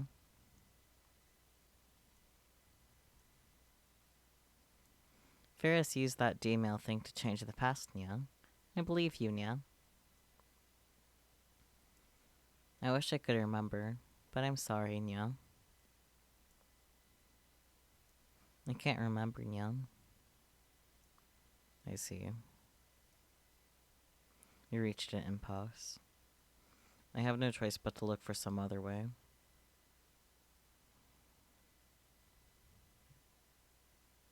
Oh boy. I suddenly feel intense stares on us. I realize that we're surrounded by people. Are they jealous Ferris fans who think I'm her boyfriend? I shudder at the thought, but I don't think that's the case. Then who are they? Moika's rounders? Yo. A man clad in blacks and steps forward. Ugh. Oh, it's the bald spot guy again. What the hell does he want now? That's what I was thinking. I realized that the men surrounding us are all dressed like Kashido. So are all these guys viral attacker underlings? Shido's gaudy white teeth shine. I've got a word with you, champion. Gaia whispered for me to register an objection. An objection? You damn. The power to read the minds of your opponents? That's bullshit. I know you were cheating. She wasn't cheating. You're the ones who were cheating. Ferris doesn't use underhanded trinkets like you guys, yeah? The hell you say? I, the Black Nobleman, swear to the god of the elegant evil realm that I never cheat, though sometimes I do other things. Okay, you corrupt white Siamese cat. I ain't gonna accept that defeat. That last change directory was a fraud. You don't have any proof. Heh, you seem clueless, so I'll tell ya. If I say it's black, it's black. That's the truth of Rhinet. What the fuck? These guys came here to make completely false accusations. Doesn't look like they'll take no for an answer. And they've surrounded us so we can't escape. And by the way, your old man's some kind of big shot in Akihabara, isn't he? I bet he pulled strings so they let you win. That's all the all hip what the blah blah. That's what all the hip right-headers are saying, you know? You're such a scoundrel. You ain't got a bit of elegant ability. You ain't even a white Siamese cat. You're a fat-ass pig crawling in the mud. The crowd grows louder. Beyond the wall of the viral henchmen, there are some homebound Rhinetter spectators watching from a distance. The virals start jeering loudly. Seriously? I thought it went way too well, but you're telling me it was rigged? This cat girl's the worst. So that's the kind of person Ferris is. A filthy cheater. That's how it is, champion. No, champion. On your knees, bow before me, the black Lucifer. Shido, rub your head on the ground and beg for mercy. And then forfeit your throne. Do all that, and I swear to Lucifer to forgive you for your deeds. That's right, turn down your victory. And never come back to Rhinet Axis Battlers again. Quit Rhinet, you bitch. Jeers fly from the surrounding virals. None of the onlookers approach. I guess they don't want to get involved. What a farce. How long do we have to listen to this? Let's go, Ferris. Yeah. I grab Ferris's wrist and force our way through the surrounding virals. As he run from the place, I look back and see. Hold it right there! Shido and his group are chasing after us. All we can do is run. Hello? It's me. What? I'm busy. Now! You still at the hall? No. You haven't seen Ferristown, have you? Actually, everything's on fire. On fire? What is? Her blogs and fan sites. Damn, the viral attackers must be flooding the net with false accusations. Those scumbags. I'm hanging up. I press the end call button and run even faster. Kyoma, those guys are still tailing us, nya. Keep running, just keep running.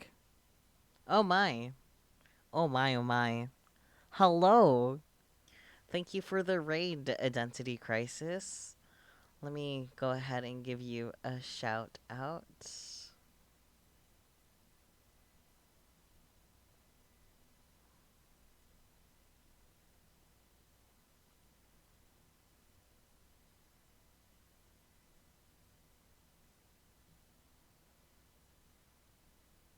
There we go.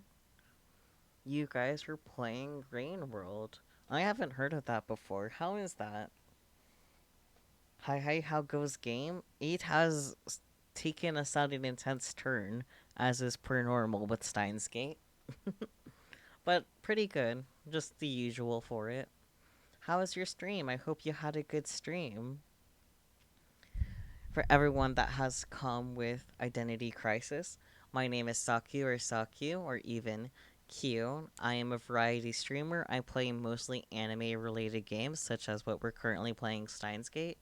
And very special for the entire month of October, I will be trying my best to stream every day for Inktober. Yay. It's a very good game. Highly recommend. I'll have to look into it then. But I hope you had a good stream. It's the cutest shiz I ever. Look up Rain World slug cats because they're perf and amazing and amazing. You know, I'll look it up now before I forget, because I will forget if I don't do it now. Let's see. Rain World slug cats. I understand what you mean. That is very adorable. I love already. Just squishy little guys. Yes, I can definitely see that. Those are very cute.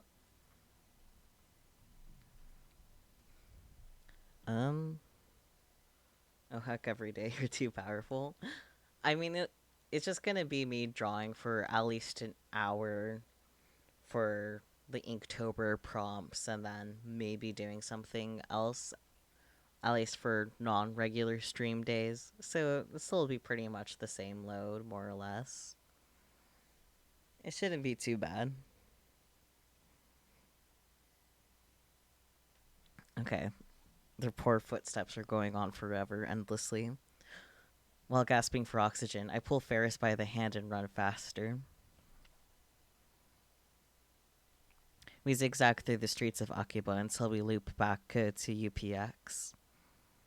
Ferris's home is right next door. We should have gone there first.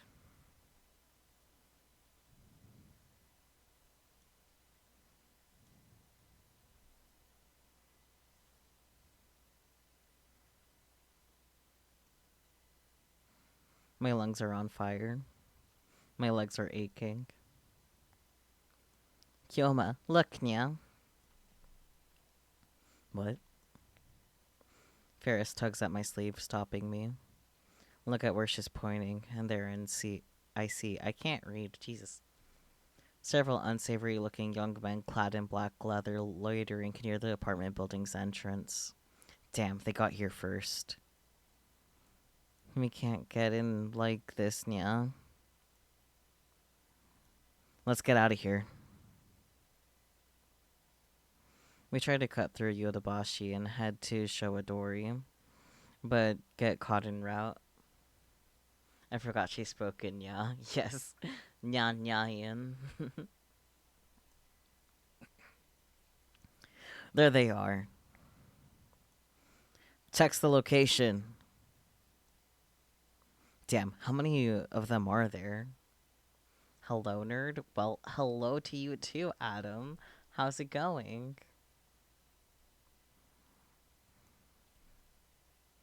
All we can do is turn back. We won't make any progress if we keep running like this. We need to find somewhere we can rest. The lab. We can manage something if we escape there. We need to get there somehow. It's going well, just super tired. You? It's also going pretty well for me. Not exactly super tired, but I am getting kind of tired now. It is 11. Damn. But there are virals loitering around the lab. Damn. There's no way we can get past them.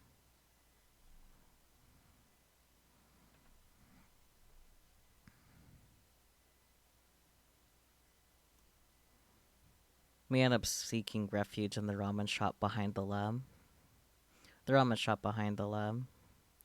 On another world line, this was Maid Queen plus Neon Squared, where Ferris and Mighty worked as maids. Why are we stopping here, Nya? We need to run. Maid Queen's second floor now seems to be the storehouse for the ramen shop downstairs. Well, I just wanted to stop by before sleep. Have a good stream. Thank you so much for popping in. I hope you have some good sleeps. I appreciate it. Actually, that might be the perfect place to hide. I take Ferris's hand and run up the stairs. In the empty room are piles of what seem to be bags of flour. Ferris and I hide behind one such pile. I just hope nobody saw us come in. Let's wait here until those assholes give up. I take out my phone and open the composed mail screen. I send Daru an SOS. Subject, help. Ferris and I are hiding above Ramen Tasaburo.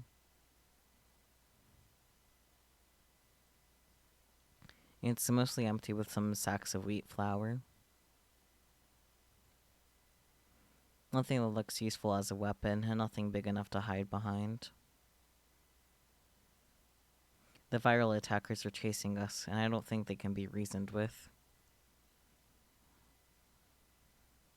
Normally I'd have no trouble taking on all of them, but I can't use my full strength with Ferris nearby.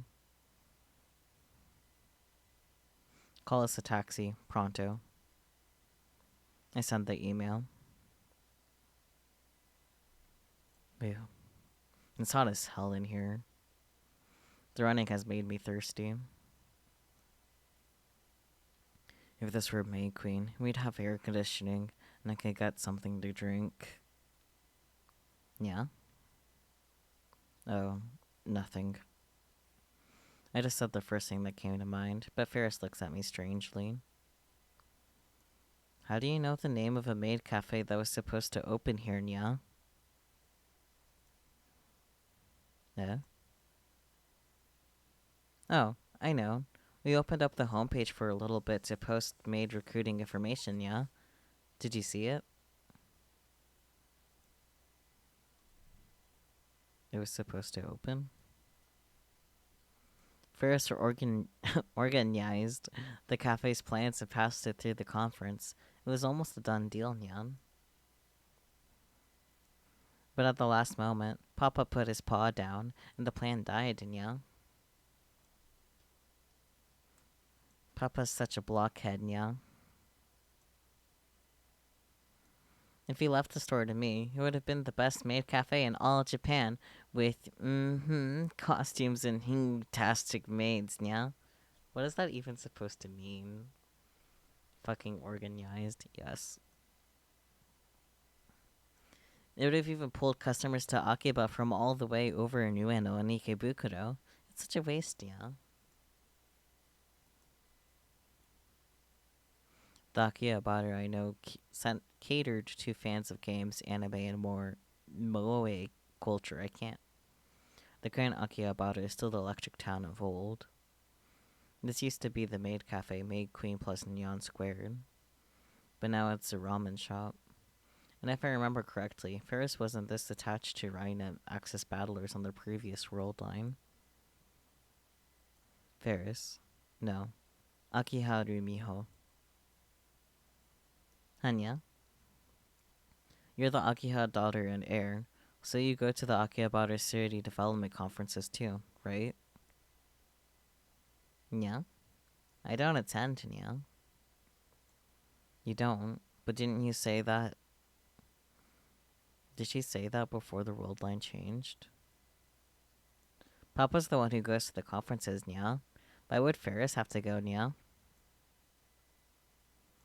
Then why do you go to the conferences? Like I said, I don't, yeah. Otaku made in more culture. A gunpla shop right next to a kebab place. Okay, that's right. It makes no sense for a high school girl to participate in development conferences, much less be the mastermind behind the moification of Akiba. Moe shops began to spring up around 2002, didn't they? Back then, Ferris was still 9 years old. Could this be a clue to the contents of Ferris's email? Your dad's into retro PCs, right? Yeah. By the way, we still haven't found an IBM 5100, young. Has your dad ever sold any or given one away? On another world line, Ferris's dad donated the IBM 5100 to Yonabayashi Shrine. Or was it Ferris who did that? Never, yeah. Papa loves all of the PCs he's collected, yeah. He never got rid of one, yeah. Then why did he donate the IBM 5100? Do you have any retro PCs, Ferris? I don't get Papa's hobby at all, Nyan. Ferris likes cosplay and anime and cute things, Nyan. The reason the Moe shops disappeared was because Ferris didn't participate in the city development conferences. I guess that's what the email was about. Let's say you participated in city development ever since you were a child. I'd put Moe shops all over Akiba, nya. Just visit Komima and you'll see the wonder of otaku power, nya. I'm sure more people would visit Akiba then, yeah. That aside, if you no longer wanted to participate after participating for all that time, how would you stop yourself in the past? Is this some sort of psychological test, yeah? It's just a hypothetical question. Ferris ponders this for a while.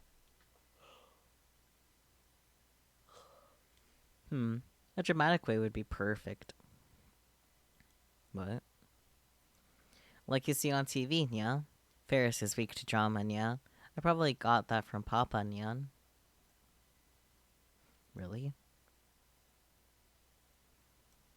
For example, if Ferris got kidnapped or... Suddenly Ferris falls silent. It's a dark room. I can't read her expression. Kidnapped? Ferris? What's wrong? Ferris suddenly clutches her head. No, dear. My head hurts, yeah. Hey, Kyoma. Ferris has been feeling funny since coming to the storehouse, yeah. Even though I only came here once, back when I was a little kitten. It feels really nostalgic. Like I've been here many times, yeah. What does this mean? Is she messing with me again? No, this feels too real. Ah.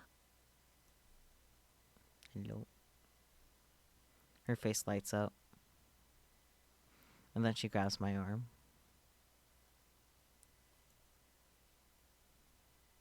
You can't drop puns like nostalgic during typos. A serious moment. Such, yeah. I remember. Remember what? I remember, yeah. The force of her declaration stifles my response. May Queen plus Nyan squared. Kyoma and Darunyan were regular customers, nya. And Mayashi worked here too, nya. Really? You really remember that? Ferris nods. And how Kyoma and Dada talked about the time machine at the store, and how I asked to use it in return for helping find an IBM 5100. And how later, I convinced Kyoma and Darunyan it was weird to compare time to a river. And how I took the blood oath to become a lab mem. I'd almost forgotten those things myself. And the D-mail. Do you remember what you sent? Ferris lets out a sigh. Her smile suddenly disappears. Don't tell me that's all she remembers. Or was she tricking me again? I remember, but you said you have to cancel it, yeah?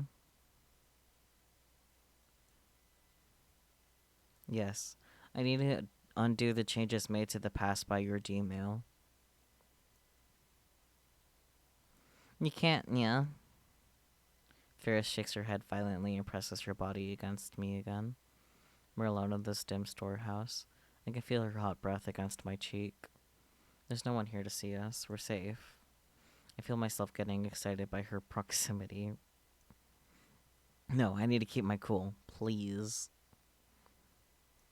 You can't undo it, Nya. Please listen, Ferris. Mayuri's life depends on it. Heh? My issues. If we don't return the world line to normal, if I don't get the IBM 5100, then Mayuri will die. I know it sounds ridiculous, but it's the truth. So please, I need to send another D-mail and cancel the one you... The wish Ferris made with her D-mail. Ferris cuts in as if to silence me. Her eyes are wet, reflecting the dim light.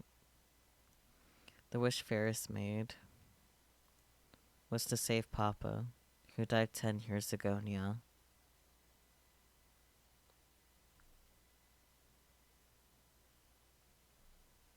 Well, that's loaded.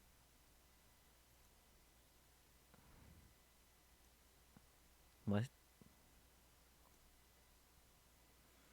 I exchanged the past where Papa died for a past where he didn't die, Nyan. You mean that kind-looking man, her father, died 10 years ago? That's consistent with everything, now that I think about it. Ferris really has remembered her D-mail. Now that I know the result, all I have to do is send the cancellation D-mail. But it's not so simple. I need to cancel the D-mail that prevented her father's death 10 years ago. Isn't that the same as killing him again?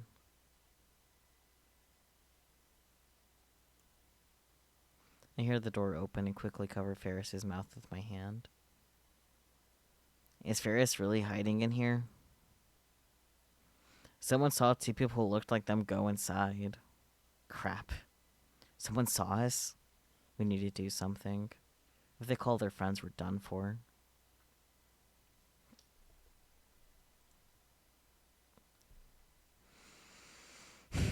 Where are you? So you were here, Ferris. Yeah. Okabe, can you hear me? We called a taxi, but it'll take some time to get there. Kurisu. You exposed us to the pursuers. They're right in front of us. Hey, come out! There's no point in hiding. I see. Then I'll lecture you on how to escape. You're the same place you were before, right? The men are approaching our hiding spot. Because the room is dark, it seems they can't tell where we are. I listen carefully to Carisi's voice. Scatter the flower and make a break for it, okay? Scatter the flower? Then switch on the light. Oh. Oh. Now I get it. Roger. Over and out. Then I see the light reflect off of something. One of the men has a butterfly knife. He opens a blade with a flourish. Yikes.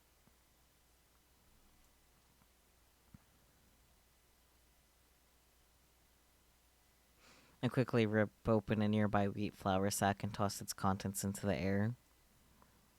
The scattered white powder shines on the sunlight through the window. What the hell? I can't see. Slipping past the disoriented men, I carry Ferris toward the exit.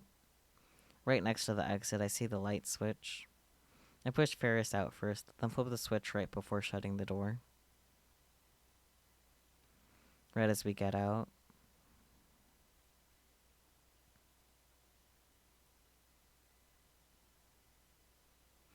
Sounds like firecrackers resound from the other side of the door. A dust explosion. I've seen the same trick used by guys like MacDiver and Master Cheatin. Huh? Cheaton. A famous Japanese comic that ran from 1988 to 1994 follows the activities of the titular protagonist, who is an archaeologist, a survival instructor, and an insurance investigator. Alright.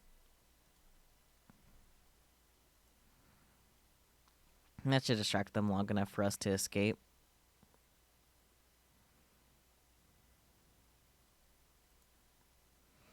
Ferris coughs, shaking wheat flour off her clothes and hair. Well, there's no time to spare. The taxi still isn't here. But it's not like we can wait for it. We need to leave here now. Ow. Hiccup. That was so rude. However, you're not getting away. Get them. Crap. We were headed for the lab but got ambushed. Oh no. Soon Ferris and I are surrounded by men with the fires of hatred burning in their eyes. Yo, we got you now. The crowd parts down the middle, and Shido steps forward wearing a hat. I'll tell you one thing, you can't escape my totally bad black aura. I shield Ferris with my body. Shido cracks his knuckles and smiles.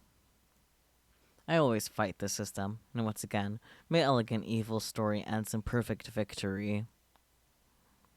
Stop. Don't you lay a finger on me.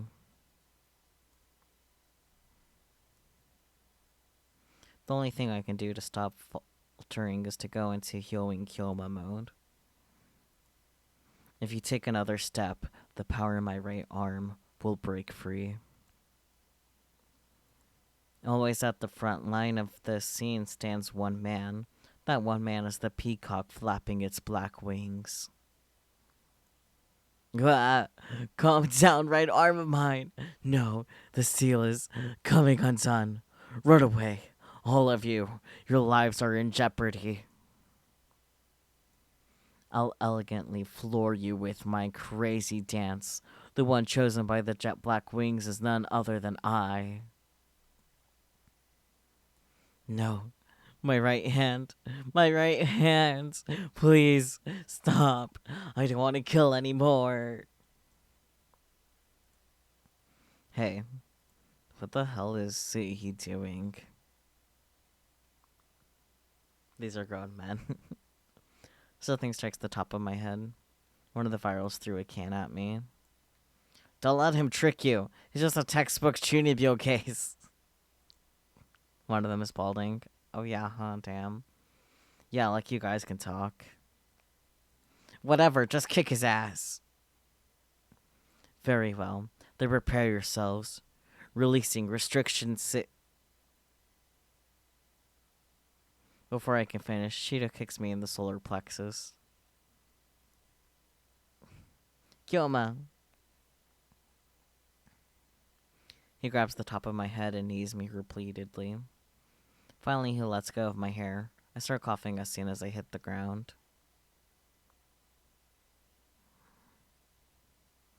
Next, Shido lays into me with heavy kicks to the head and body. I raise my arms to protect my face. Heh. I told you, man. The coldest ice burns. That's frostbite, you idiot. Why, you... He starts stomping on me with his booted heels. Kyoma! All I can feel is pain. I abandon all thought and wait for the storm to pass. Stop it, Nya! Don't hurt Kyoma anymore! Don't tell me what to do. I only listen to the whispers of Gaia. Shido grabs my thumb in both hands. What? Okay. Then he starts to twist. Ah. Stop it! Someone help!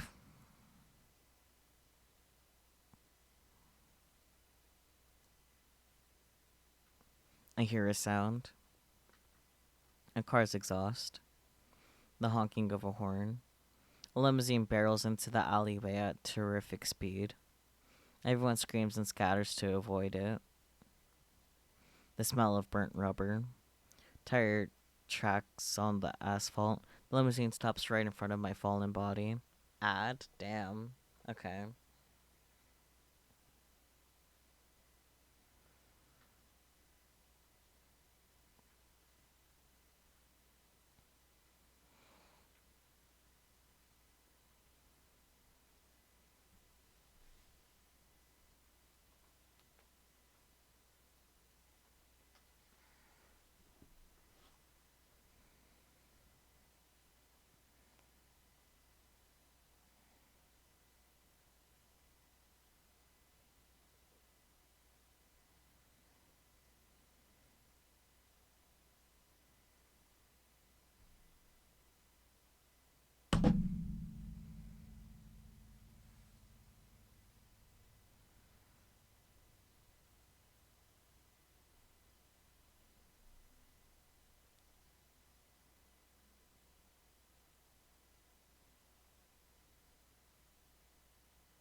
Back. Awesome.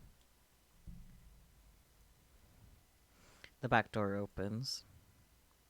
Get inside. Ferris's dad. Papa. But I can't even stand up. There's no strength in my body left.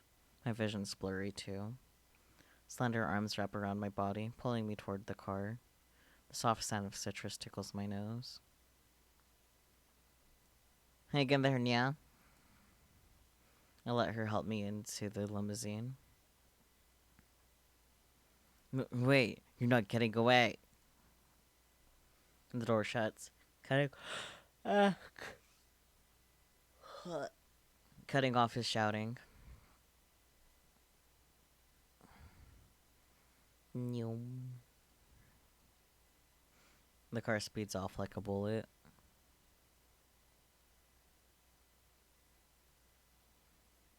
No. There's a softness under my head. We're inside the limousine. My head is resting on Ferris's lap. Every inch of my body feels like it's on fire. And at the same time, there's a terrible cold in my bones. I can barely hear. My ears are ringing. The urge to vomit has receded, at least.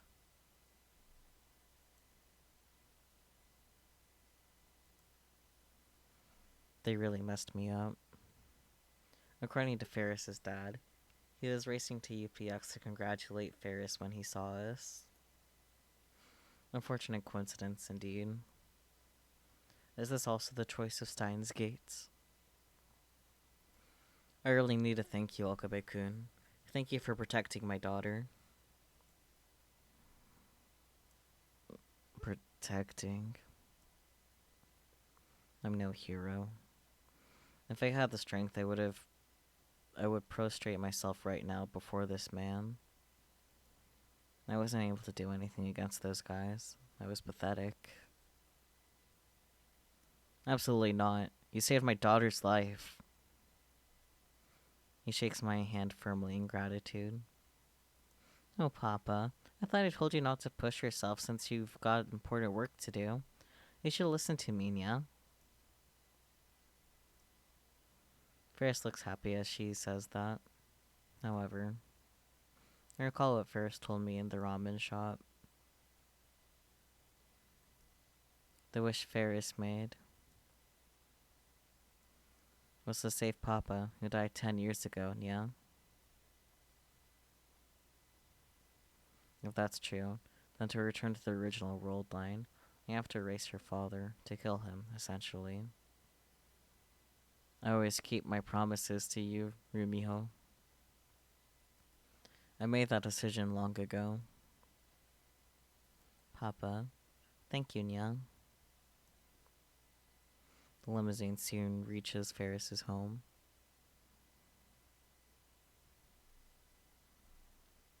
So you're looking for an IBM 5100? That's right. I heard you were an enthusiastic retro PC collector. Do you know anything about it? I ended up eating dinner at Ferris's apartment. Ferris's father was extremely grateful to me and invited me up. I would have been okay with just borrowing the shower, but he even prepared to change the clothes for me, and even told me I could stay since it's still too dangerous to go outside. During the meal, I tried asking about the IBM 5100, ignoring the pain I still feel throughout my body. It's quite unusual for a man your age to know about the IBM 5100. He smiles when I bring up his hobby of collecting old PCs. I did have one. I gave it away, though. You gave it away? Yes. I had a compelling reason. He glances at his daughter. Ferris keeps eating her meal silently. Did you donate it to Yanabayashi Shrine? To a shrine? No. No. All the strength drains from my body. Were my efforts all for nothing? I don't think Hashida-san, who entrusted the IBM 5100 to me, could ever forgive me for what I did. Wait, Hashida? Isn't that daughter's last name? Hashida? As in Hashida Suzu? Oh. Right. I forgot. Varys' dad nods. Suzuha's pseudonym. My pulse rises instantly upon hearing that name. She did it. She found an IBM 5100. She brought it to Akiba. She completed her mission. Tears well up in my eyes. I bite them back. This is an old story. A story from before my company got as big as it is. Yumiho was kidnapped. The kidnapper demanded an unthinkable ransom. Maybe I should have mortgaged the company instead. But at that moment, someone appeared, like a godsend, offering a large sum of money to buy my IBM 5100. I see. I sold it, which gave me enough to prepare Yumiho's ransom.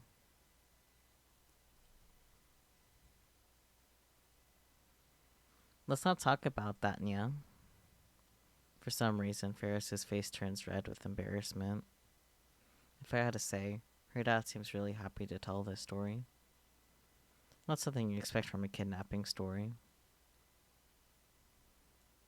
So who was the buyer? A French businessman, I believe. I think I still have his contact information. Would you like it? I politely declined the offer. There's no way that IBM 5100 will arrive from France in time, and I doubt he could afford to pay for it anyway. Plus, there's a high possibility the buyer is related to CERN or to the Rounders. I clench my fist, then open it again. Why won't you return to me, IBN 5100? Because that would be convenient. Okay, I think that's gonna be as close to a stopping point we can get without finishing the chapter out.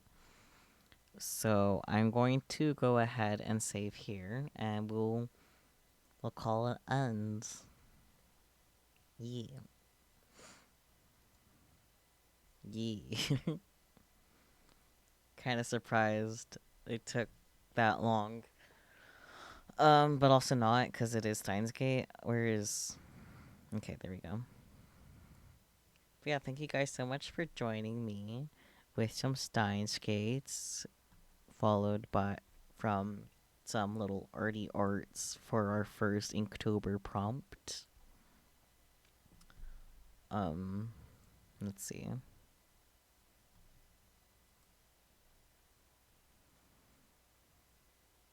Meow, indeed. Meow and brow. I am going to raid Daifuku as I tend to.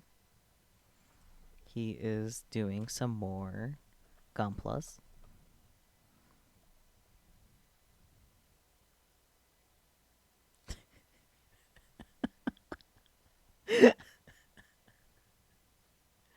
Thank you. But yes, we'll be raiding our dear friend Daifuku, who is doing some more Gundams.